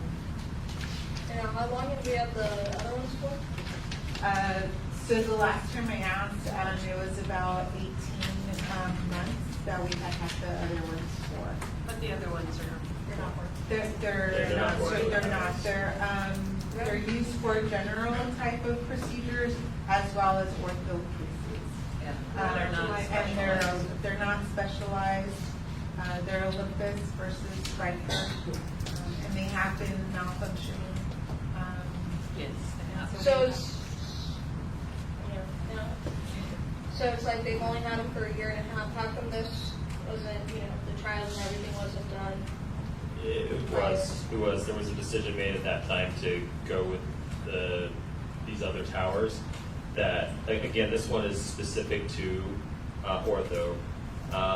The other thing that's different with this, so there is in our budget right now, if you guys recall from last meeting, we were looking at purchasing a Mako for ortho.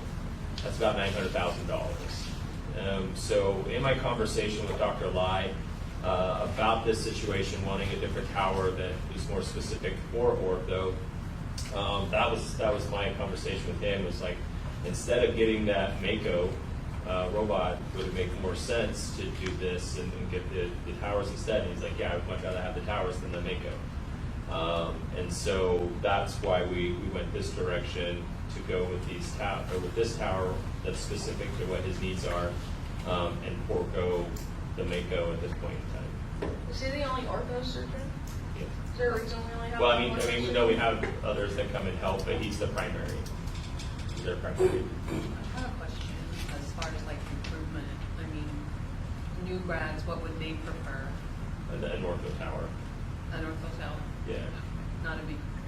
Well, no, some of them are on that, so it depends, because if you talk to them, one of the things that they'll tell you is like a Mako, for example. If you're a good surgeon, then a Mako is just a Mako. Like, it doesn't do anything, it doesn't necessarily help in outcomes, but what it does is it does allow some par or even a par surgeon do the surgery adequately, yes. A good surgeon is going to be able to do the same thing without with the Mako or without the Mako. So they train on both. Right. You know, versus. Some of them will have that. You'll see in particular with like CHS, for example, they have a large number of hospitals throughout the United States, and so what they're really used to doing is like churning and burning, and so they'll do that because, again, they can take a C surgeon and make them a C plus surgeon and crank them out using a Mako. So that's the difference. We're also not saying that we're not getting a Mako. We're just not putting it on the list right now. We would be getting this tower and then putting that as a future purchase as far as that Mako is concerned. Because I think there's also opportunity there from the perspective of, just like with the robots that we have now, like they get better every year, the software gets better, the hardware gets better, different things happen. We anticipate the same thing happening for a Mako, where it does kind of get to the point where it does make more sense to have a Mako than not have a Mako. But I don't think we're there yet. Does the hospital have a value analysis committee?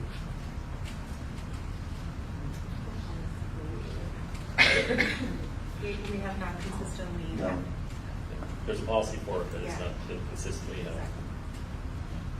That would be good to implement, because all the equipment and all the bids and the evaluations come through that committee. So it's vetted through the entire group of employees for that specific area. And then you get best price for what you're paying for. How much urgency is there to get this now? I mean, can you survive without it? Well, he's not doing cases. He's moving cases away from here because he has zero confidence in the towers that are there now. So he's moving cases away. So we're losing money as part of that. Doesn't the Olympus Towers have a maintenance agreement with them? I read somewhere on the back of No, here that they don't have a service agreement. they have something like a 3-year We don't. maintenance. Typically they will come with that. So what happened with what we did is just kind of like you can buy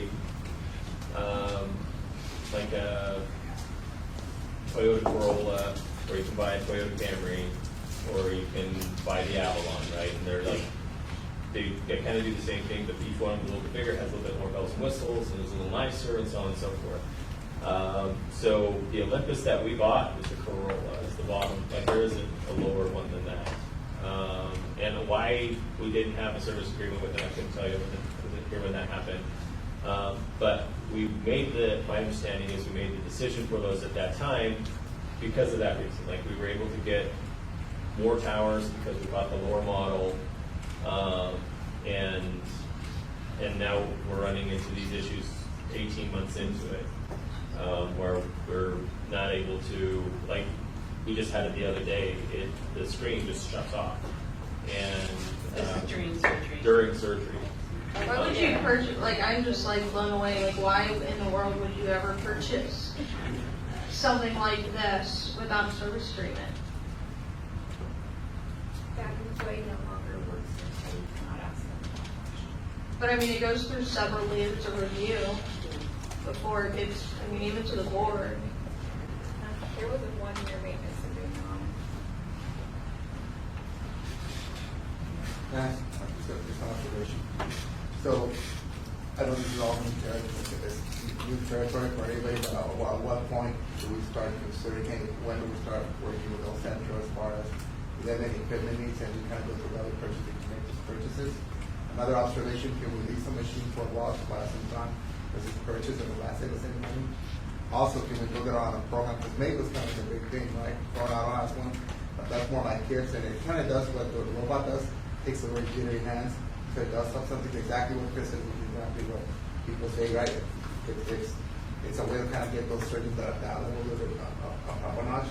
But at what point do we start looking at it value-wise instead of independent and look at those lease options, et cetera? And I was just making an observation, because in the past, we're always thought to compete, and that's why we always play still the bacon with the same five patients. And if one got 3, the other one got 2, when the other one got 3, the other one got the 2, right? So it kind of goes back to Paulo's point, now what time do we start doing that, or is it too? I'm just thinking of a lease, if it's possible, to buy sometimes, so we start buying things value-wise instead of just kind of.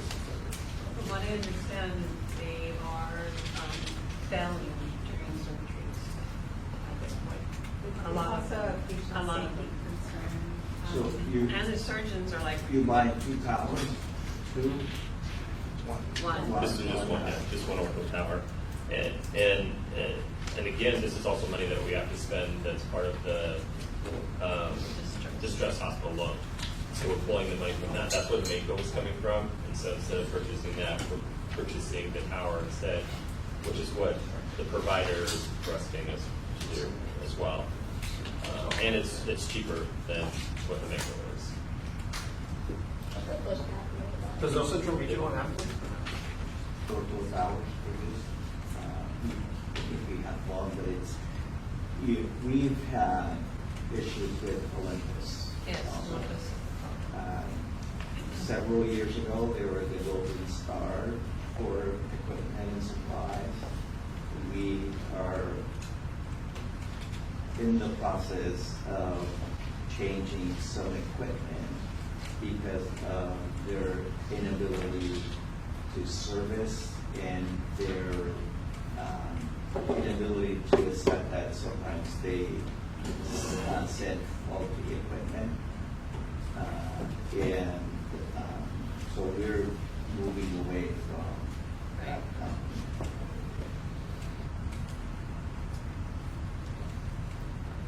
company. On the minutes from May 23, 2023, item G, you have authorized purchase of 4 Olympus surgical towers and telescope upgrade services. Contract value for $564,365. Contract term, purchase and 3-year service. So you don't have service on those towers? That's part of the issue. So we actually have 2 loaners right now because we have the other 4 that are not reliable and we're trying to get them fixed and just overeating that cost. I don't know what happened after that. I don't know if they changed it because of the price associated with it. I mean, I couldn't tell you if it's there for any of that, but we had 1 year on it instead of 3, and we're at the 18-month mark. And we've had problems with them. To Pablo's point, like we've had problems with them throughout the whole time that we've had them. And so that's why this provider is like, I have zero confidence in it, I'm not going to. Correct. So you can see, like, there's a pretty stark difference, right? There's 4 of those machines for $500,000, and then one of these ortho-specific machines that, $486,000. And this one will come with, and that will come after this. There's a service agreement that will come with this one as well. But yeah, it's a problem that we're having. It's something that we're dealing with constantly. Even the loaner that we got, which is kind of like the loaner they got was the Camry and not the Corolla, right? And that was the one that just this week went dark in the middle of surgery. So we still have a problem with it. It's like the Corolla with, like my first car with the roll-up windows, or Right. doors are locked, or. And they're scrambling to move the equipment and the patient during Yeah. surgery, I mean, I just be thinking, I'm like, my dad just had knee surgery here, and if it would went down, like, yeah, so I'll make a motion to approve. Chris, where does that, No, go for it. Chris, where does that equipment reside? The towers? In the surgery department. They're in our surgery rooms. Is there anything that we can do moving forward to prevent this from happening again? Because I just mentioned, lighting $1 million on fire with the same result. This is about the same thing with $500 million. So I would go back to what Pablo brought up earlier in going through that process to do these, because one of the things, if you're staying with us with healthcare just like it is anywhere else, you buy nice or you buy twice, and now we're in a situation where we're buying twice. And then also, I just want to point out that we're presenting this just for the tower and the, equipment that goes with it, but there's no service agreement that's included in here. That's the one that comes later. And so we're going to present that to you later, because we're still trying to, they gave us the pricing, but it included all the towers versus just including these towers. So we're aware of that, and we're going to try. They gave you the price. They gave you the pricing for the They wanted to. So originally when services it came, agreement for all the towers. well, originally when this came across, it was for the ortho towers and then also to replace the other towers. And when that was not the conversation, and so when they did it and they got the bids for the service agreement, it included 4 towers, these ortho towers, and then the other towers. And so it was like, that's not what we were doing. This was just because it was using the money for the Mako. It was just for this. And so that's how it needed to be done. But they didn't, when they did that, there wasn't time to get the service agreement just for the ortho towers and get it in time for the board's approval. So that will come next, is the agreement. And I want to say for the 4 towers, initially on that one, it was 60,000 or something like that. Is there value to waiting until you can do the service agreement and the purchase of the equipment at the same time to make sure? That part won't matter, because they still have to order and all that. Like we would get the service agreement and bring it to you guys after the fact, and it is even possible that with where it's just for the tower, that it'd probably be within my purview to just approve it because it's under the 50,000. So then we would just so then we would just be able to do it that way and not have to bring it to the board. But that's where. So outside of this immediate need, would it make sense to wait on the purchase agreement or the service agreement of the others to really leverage the purchase power of having 2 hospitals and purchasing those at once? Or I understand the urgency of this one because we need one here, but for the others, the replacement of the others. We gotta replace those too. Right. It kind of really depends on how we handle it, right? So, for example, this may not, it could be just a moot point, because if through the process and we look at how we're going to do it and we say, okay, because ideally like, we're gonna set certain things up in certain areas, right? So if we're doing, if it does say that ortho is gonna be done here, like all ortho surgeries will be done at Pioneers, then we already have it here, I mean, it wouldn't even matter. There are certain things that will be done at both places, and there'll be certain things that we'll look at saying it makes sense to do this one here and this one there, and not have dual services for those particular items. Because like I said, there's, like in this case, this is a very specific tower, so that would be, you'd set up the area for that. That OR would be set up specifically for that. When we do ortho spine, that area is going to be set up specifically for that. And kind of going back to what we talked about, it wouldn't make sense for us to do ortho spine at ECRMC and at Pioneers because the volumes wouldn't make sense to do it that way, but it would make sense to have it at one of those locations and set that room up for that. So there are certain things that we could do, like as far as some of the regular towers, absolutely. I think that would be for sure.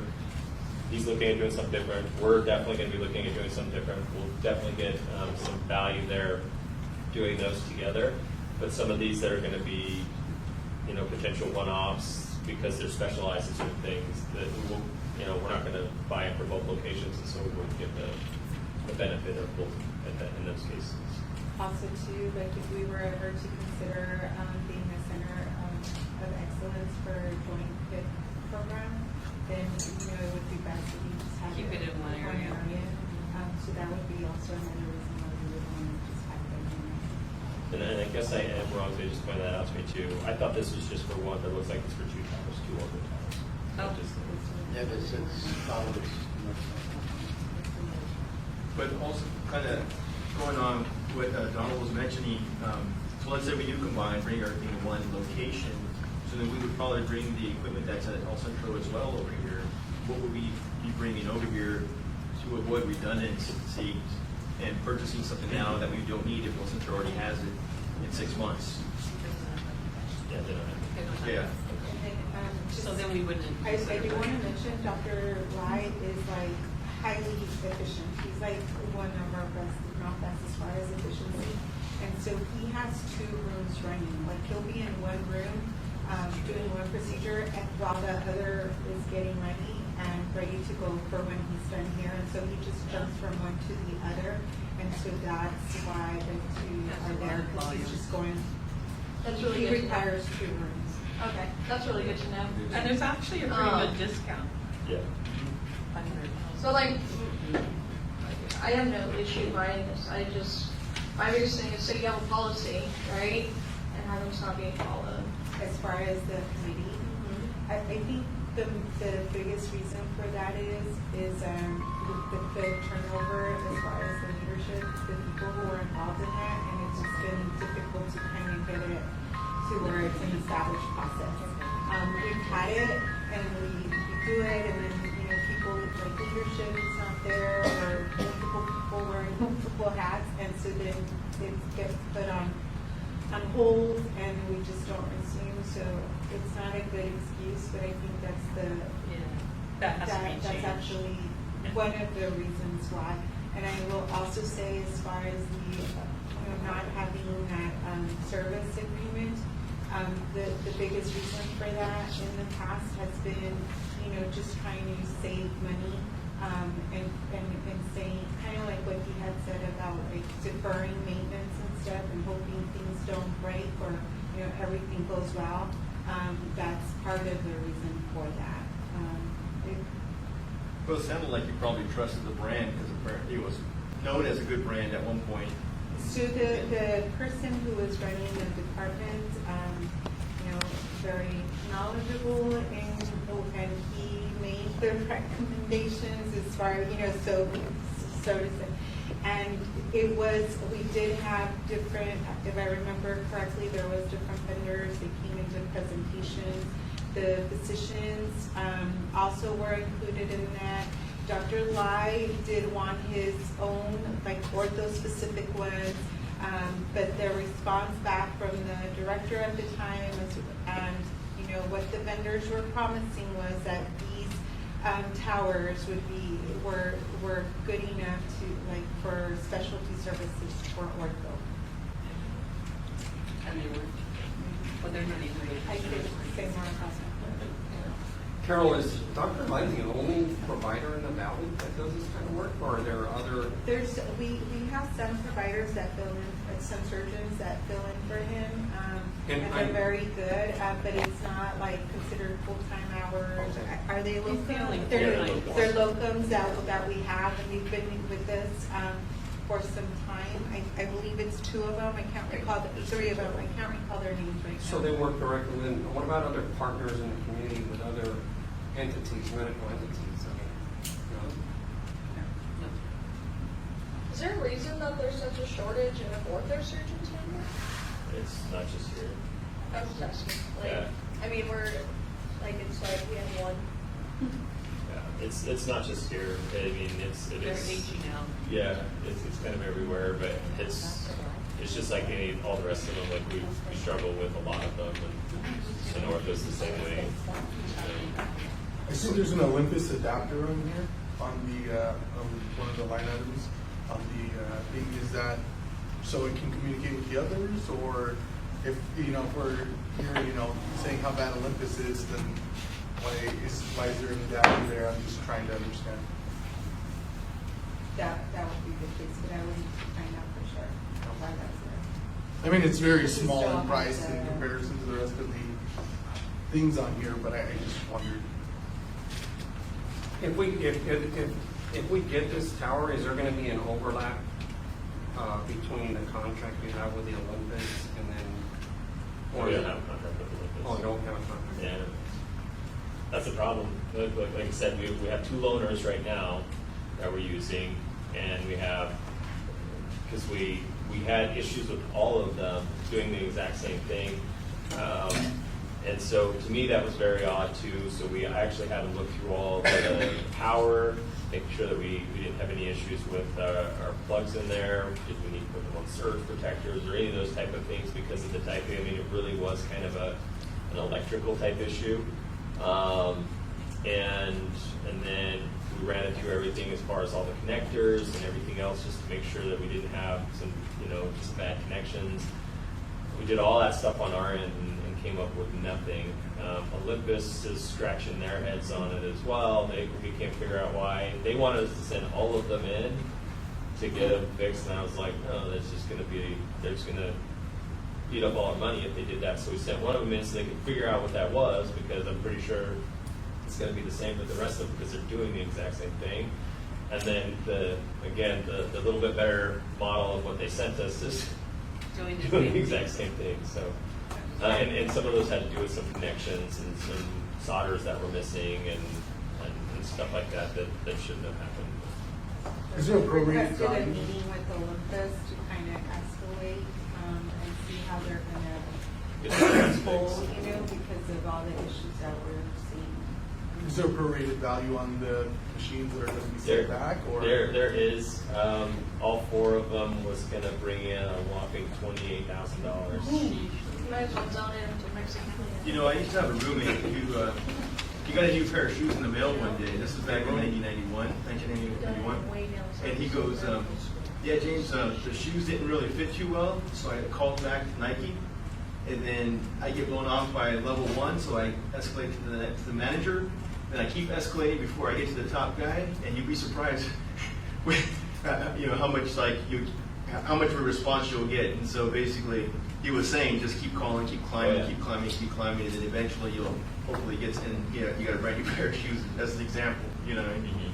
Maybe we can just keep calling it. Oh yeah, that's what we've been doing. That's why she said we're setting up this call with them now, because that's where we've escalated it to that point. Like I've had personal conversations with them as well, and went back to the OR, had conversations with the rep and everything, and like, this is not okay.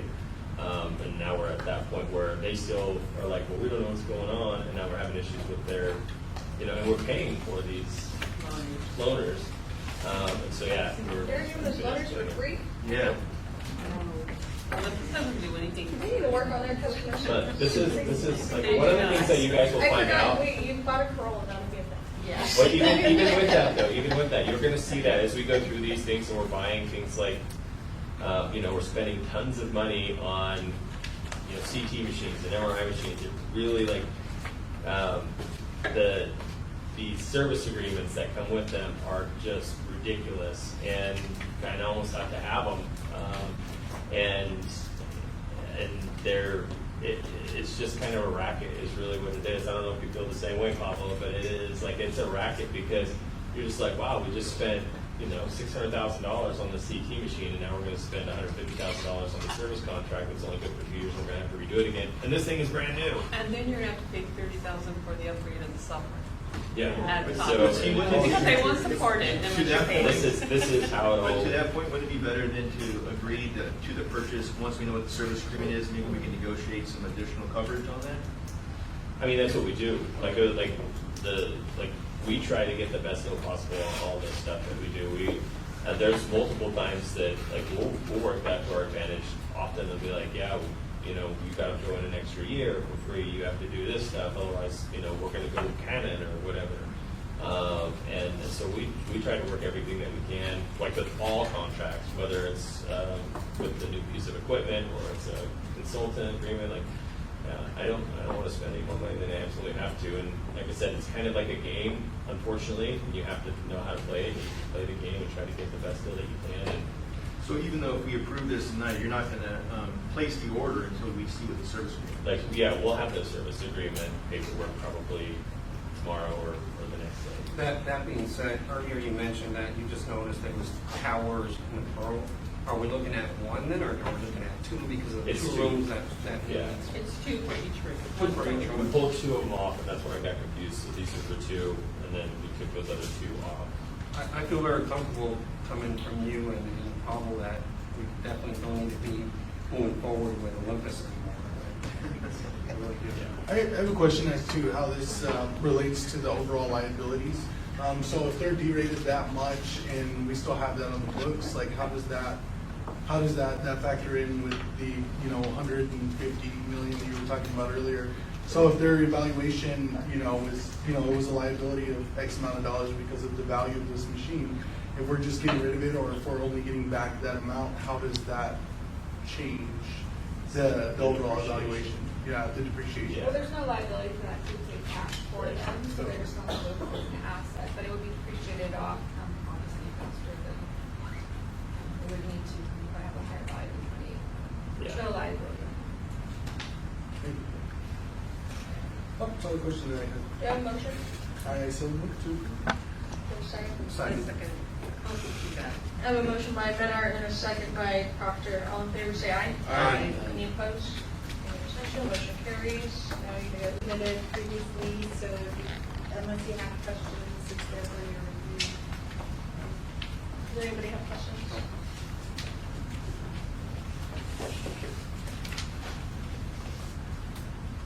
I just had an observation that it's great that when Center's on board had this report, because it'll give us a picture, but you saw the transfers that are going out. Yes. If we had to guess, there's probably like 2,500 transfers between both of us, if the numbers keep the same. So it'll give us a really good idea of what we can use and what to buy based on. On the transfers, can you update them every month? Because this one just did so. When we converted to Cerner, we got behind, and so we're trying to get up to date, but hopefully she'll be able to do that. And then, yes, every month you'll be receiving it, and at the end of the year, you'll get the whole, the outlook for, not the outlook, but you'll get the summary for the year. The first, if you look at the, where it breaks it down by facility, the first bar, that's scripts. I don't know why scripts didn't show when I printed it out, but it was there. And so those were 52 cases. So does Scripps, since Pioneers has an affiliation, do they make PMH's patients a priority? Ideally, yes, but we do have challenges with them as well, because they have been having also coverage issues, especially with GI. And so we have not always been able to transfer to scripts as quickly as we have wanted to. That's why over the last few months you've seen a switch, or you'll see like where Desert Regional might have more than scripts between those two because of that issue. And sometimes weather is an issue as well. It depends on the diagnosis as well, does it? Not so much. Where it matters is like for the cardio cases, because if we have a cardiologist that prefers for them to go to CSD, because that's who he does procedures with, and that's when it does matter. But like the other cases, no, our ER providers are just trying to send the patients where they need to go as quickly as possible. Who's second to the last here above Sharp Healthcare? That would be Tri-City Medical Center. So it's included in the summary on the next page. I don't know. I think maybe I was trying to fit everything and then it switched it. I'm not sure why that happened. It was under UCSD. Under UCSD. Eisenhower. I'm saying, can you just update it? I can update it. Brenda wants to kill me. She gave me the look I saw. I will. I'll do that.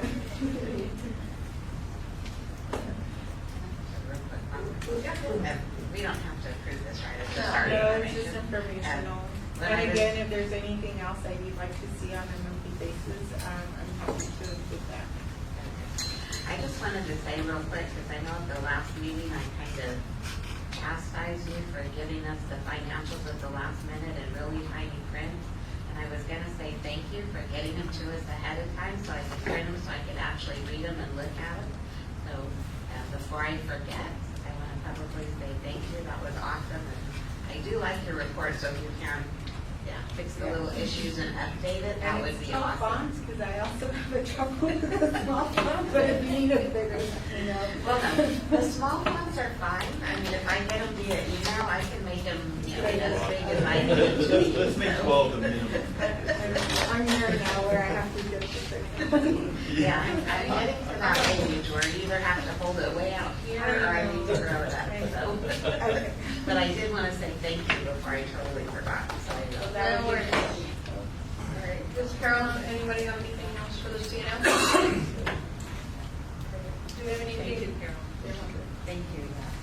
Do you have any urgent care updates?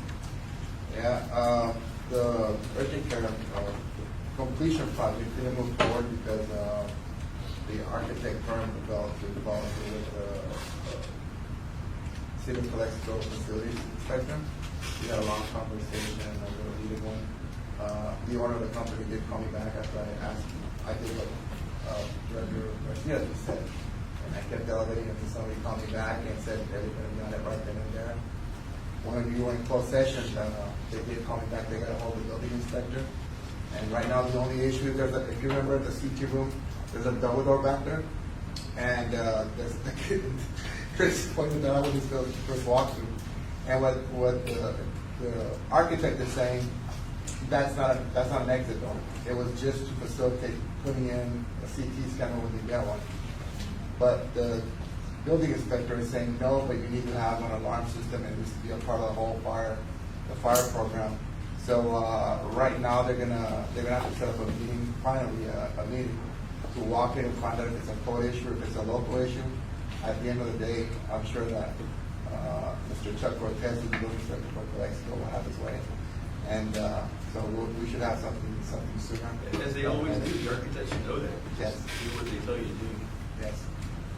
You only have to put a door in there. Yeah. Yeah. Other than that, the other thing I was going to ask is I kind of want to talk to Chris about it. Ask Dr. Tyson for numbers because it'd be nice to know how many people from which areas are going to the urgent care. Because I think that I love this report because this says a lot, guys. You have no idea how frustrating it is to be in an ER and you can't get a patient that you need out. So there's a big window to our operations. And if we get that from the urgent care, it will give us an idea also as we're looking at future urgent cares or what we're doing. So I'll work with Chris on what numbers we could ask him for so that we can include it in our report. And in the future too, it'd be great to know who goes, how many go to El Centro, how many come to Pioneers, that sort of thing too. Can you remind me how long is that lease agreement with Dr. Tyson? It is, the first one is for... That was 5 years. Yeah, it's 5 years. The 5-year option to extend.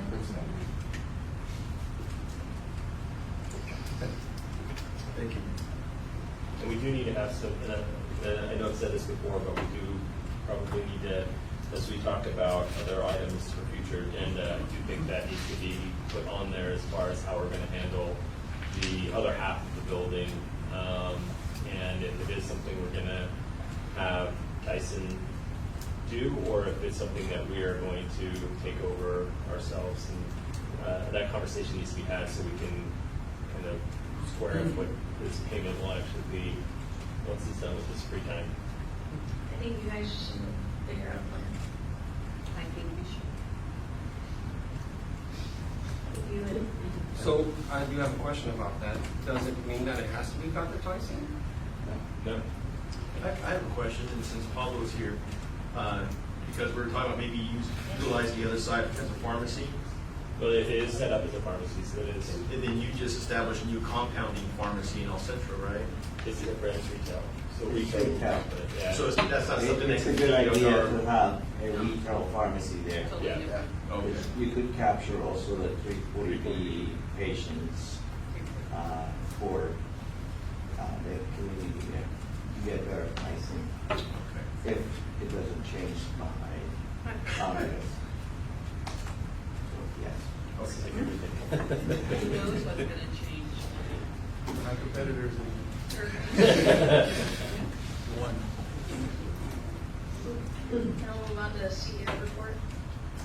All right, so a couple things I got for you guys is, we've talked a little bit already about some of the stuff with the child paperwork, but it's moving along, we're getting things accomplished. There's a lot of stuff we sent in, they're sending back asking for other things, and we're moving. There are a couple of areas, just to make you all aware, that are kind of potential risk areas that we're monitoring more closely than others through the process. Our DEA license is one of them, and how that process is going to work, because there's a lot of timing there with that and being able to purchase drugs. And so it's something we're watching closely. There's going to have to be some changes with Cerner associated with this as well, almost like a new build, but not really, because they have all of our information already. But how that process works is, as we build some of those things out, like all of our information is on that, as far as those MPIs, our TINs, like everything is already there and already set up. And even when it comes back, where it goes to the clearinghouse, all that stuff is there. We've changed all of that. And so that means they're going to have to change it so that as it goes through that process for the building going out, that it contains all the new information on it. And then when it comes back in, it contains all the right new information, so we'll actually go in. So there will be a piece of that has to be taken into consideration.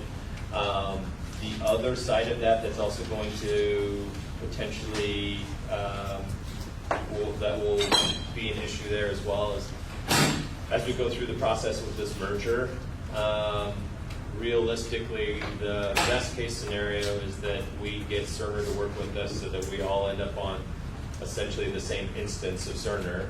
We're both using it right now, but there's some stuff that's going to have to happen to make all that play out, so that I can have, a doctor comes here and works in our clinic here, but also works in the clinic, maybe CRMC or the ER, either place, and it works seamlessly. It's kind of the same bill, and they can sign in with the same one. They don't have to do something different here than they have to do in those other places. So that's kind of a little bit more high end that we'll have to work on, and that'll probably take a little bit longer than some of these other changeovers that we'll have to do. But there could be a situation with that first instance that I told you guys about, where we're going to be waiting on payments, and so our cash collections will be down, and you'll see some dips in our finances as a result of that. We're hoping to avoid that as much as possible, and we're working with them to navigate that process. But just want to put it on your radar, just so that you guys know that that's a possibility as we come through there. Same thing with the stuff on the CMS side and Iridian. As we go through this, and as we're switching over these TIN numbers and the MPI numbers and bank account information, like all of that stuff has an effect on our payments that we receive. So we can see some dips in those situations, and just want to make sure that you guys are aware that that's a real potential for us right now, that we'll see those dips. And how long that will be necessarily, we don't know. Again, this is all very new for kind of everybody as far as this process. But in some instances, like in a normal process, that can take up to upwards of even 90 days. We're hoping to avoid that, but just so that you guys are aware and kind of have that on your radar. And as that happens, and as we see that going through the financials, we'll point that out so you guys know where that's coming from. We did go to the Rural Healthcare Symposium that the California Hospital Association put on this last week. Carol and I did. Really good information that came out of there, some things that we'll potentially be able to change and make better, really in particular with our rural health clinics that we'll look at. And then probably one of the other biggest takeaways from that is we had a lot of people that came up to us and had conversations with us about everything that was going on down here, and basically let us know everybody's kind of watching what's happening and knows what's going on, and they're just really paying attention to it. So just so that you guys know, it's on radars through CHA and others as well. So yeah. Our novellas being watched Tune in today. The good thing is novelas in. And then they have a spin-off. The other thing I want to make sure you guys are aware of too is there is this case K through 16 collaborative for healthcare project that's going on right now. It's a grant they're working on for both San Diego and Imperial counties that we're a part of. And essentially what they're doing is working on ways to be able to help, starting from a very young age and even through that college process, pushing people towards healthcare careers. And how we can do that, and so things from our perspective that we'll probably be able to do is more of those opportunities to get some of those younger folks coming in and doing, The LVN. well, not just the LVN, but because they were focused on also helping people understand that healthcare is not just nurses and doctors and things like that, but it's IT and it's engineering and all of these other things that we also need to be able to support the service. Yeah, exactly. So things like that they're helping people see that there are more opportunities in healthcare than just the RNs or the LVNs or the doctors or what have you, but that is part of that process. But giving a way that they can have some sort of internships at these younger ages to come in and participate in, sitting with like Carly and saying, oh yeah, I like finances. Is this something I want to figure out? And being able to do that on that finance side, be like, oh yeah, I would love to do this in healthcare. And starting to really push them towards that. And so that just recently started, and that's something that we're a part of. So just wanted to make you guys aware of that. As it starts to pick up steam, there'll probably be more things that will come through. So have you contacted the school board?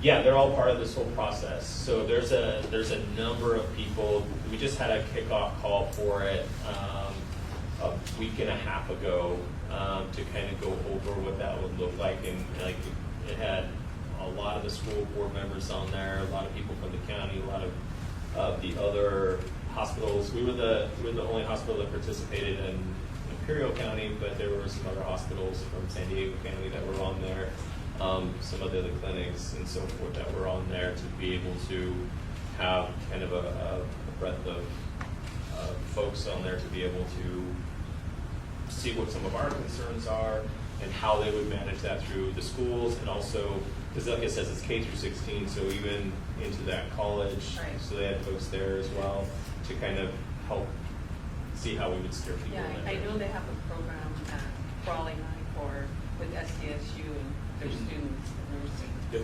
So I know they have that, so maybe they can tap into it. Yeah, absolutely. But the school boards are key, because they set the curriculum. Yep. And allow us to come in and do some of the stuff and allow them time to come and do some of these things in a different schedule. That was part of it too, is being able to give them an opportunity through the program to say, okay, I'm part of this for this semester, and that allows me to spend 2 weeks at Pioneers, and another 2 weeks with Intercare, and another 2 weeks at ECRMC, and another 2 weeks here, so I can kind of get a feel for that, and we'll work on the curriculum. So Definitely. yeah, so that was pretty exciting, and it's pretty new. So just want to make you guys aware of that. You'll probably see some more on that as we continue to build that, because it's really in the infant stages right now. Insurance renewals. Now that we have it set that we're going to do a board meeting on the 27th, we'll probably be bringing you guys the insurance renewals for your approval as we get ready to start a new open enrollment.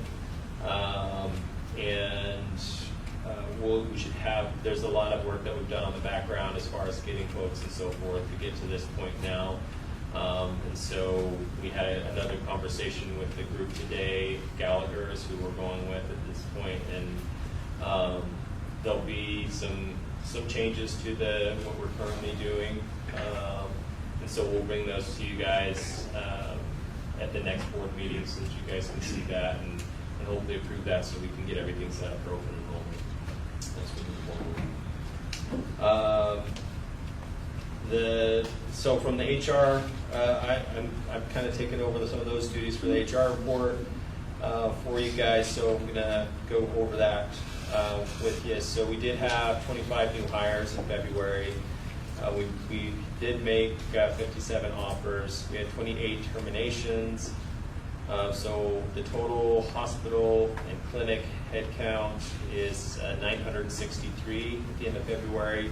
The skilled nursing headcount was at 124, so we have a total number of employees of 1,087 as of the end of February. So those new hires, just so that you're aware, 10 of those were in nursing, 5 were clinical professionals, we had 1 PT services, 3 in support services, 2 in the clinics, and 4 on the skilled nursing side. How many of the terminations were voluntary versus involuntary? Let's see. If you have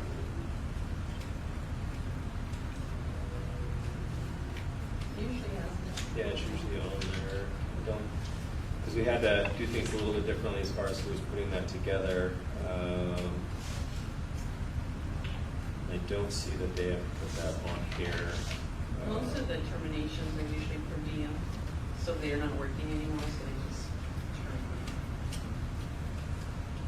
terminate. Yeah, so I don't have that, but that is something I can get for you. I can tell you that 10 of them were nursing, 3 were clinical professionals, 4 were part-time services, and then 5 were out of our support services, 3 from the clinic, and 3 from the skilled nursing. But I couldn't tell you, I don't have those numbers, but I can get for you. Thank you.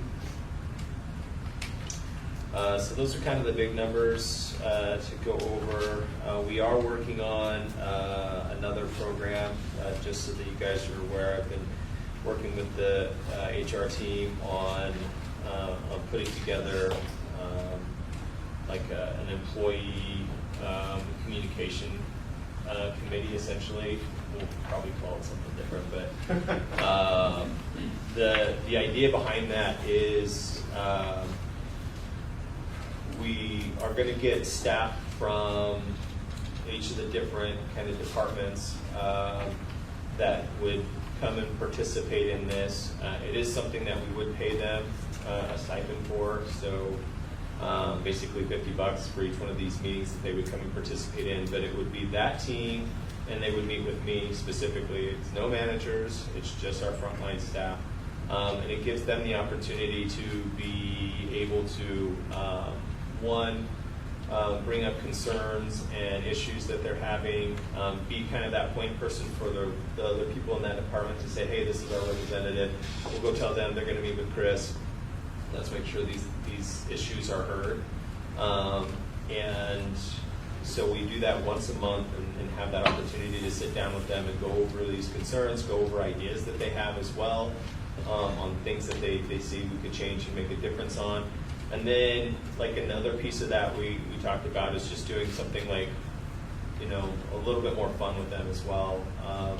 So having opportunities to celebrate, could be innocuous days like National Chocolate Day. And we'll have chocolate for everybody, and it'll be part of this team that gets handed out. And then once a month we would have that group sponsor lunch out of the cafeteria. So you'll get a ticket and be able to go and have your lunch for free and not to pay for it that day. And just do some stuff like that to really encourage the staff to speak up about the concerns that they have and not hold them in, and have an avenue for that so that they can do that. It's something I've done before where I've been previously, and it's very successful, and I really want to do it again here and start that process and be able to give them that voice and have that direct communication. So that's something we're looking at starting, and usually in that there's always one representative from HR that's always there. People that are in it, because it is, they do get $50 for each of the meetings that they go to. We do set that up so that they rotate, and they basically they can be there for up to 3 terms, 3 6-month terms, and then somebody else rolls in, and kind of separate them out or stagger them so that not everybody leaves at the same time. We still have a group of people that are in there and kind of keep it rolling. So that's something that we're looking at getting started here in the next little bit. Will the board be on the invitee list for the employee events, chocolate day? Oh, absolutely. Yeah. You go up and get some. And Chris, I would say about those kinds of groups, I think it's a great idea for morale building and stuff like that. But you also have to keep in mind that sometimes information comes out that is actionable, so you got to be really, really careful with the conversations that you're having and stuff like that. Very true. Thank you. With that, we kind of already talked about the HR consultant as well that we're looking at bringing in. It would be somebody that's going to help us out over the next little bit. That would be an opportunity to kind of clean some of those things up. We do have an opportunity to be able to do some of that as we go through this process with our purchase agreement and all this other stuff, that we can utilize some of those services from ECRMC and kind of put a contract together to do that with them, because that's where it's eventually going. But my thought process in the initial phase of this is that I know there's a lot of things that have to happen over there, and I don't want that when we make some of these changes that are going to need to be made in there, I don't want it to be associated with like the person from ECRMC, right? I want to get those taken care of. I don't want them to have to inherit it either. So I want to use that person to kind of fix some of these things up, set things right, and make sure that we can have a smooth transition on the HR front, because it's so important over there. You already have that person in mind? Yep. We've been working with them, and Adriana and her team have reviewed the contract for it, and so we're going back and forth with that now. The other thing, just to make you guys aware of, is Senator Padilla is going to be visiting our hospital on the 21st of this month. He's going to come by. We're going to show him all the dirty, nasty spots, so he can see why we need to get some of the funding that we need. State Senator Padilla or what? U.S. Senator Padilla? State Senator Padilla. Senator. Yep. So he'll be by, and no press or anything like that, just to be able to come and see what's going on and be able to show them what's happening. So you guys are aware. 2 other things for you. There is a GME project. I kind of talked to you guys a little bit about that last time, but we do have an opportunity to look at a GME program specifically for our hospitalists. We will be bringing that to you guys at the next board meeting. They'll have an opportunity.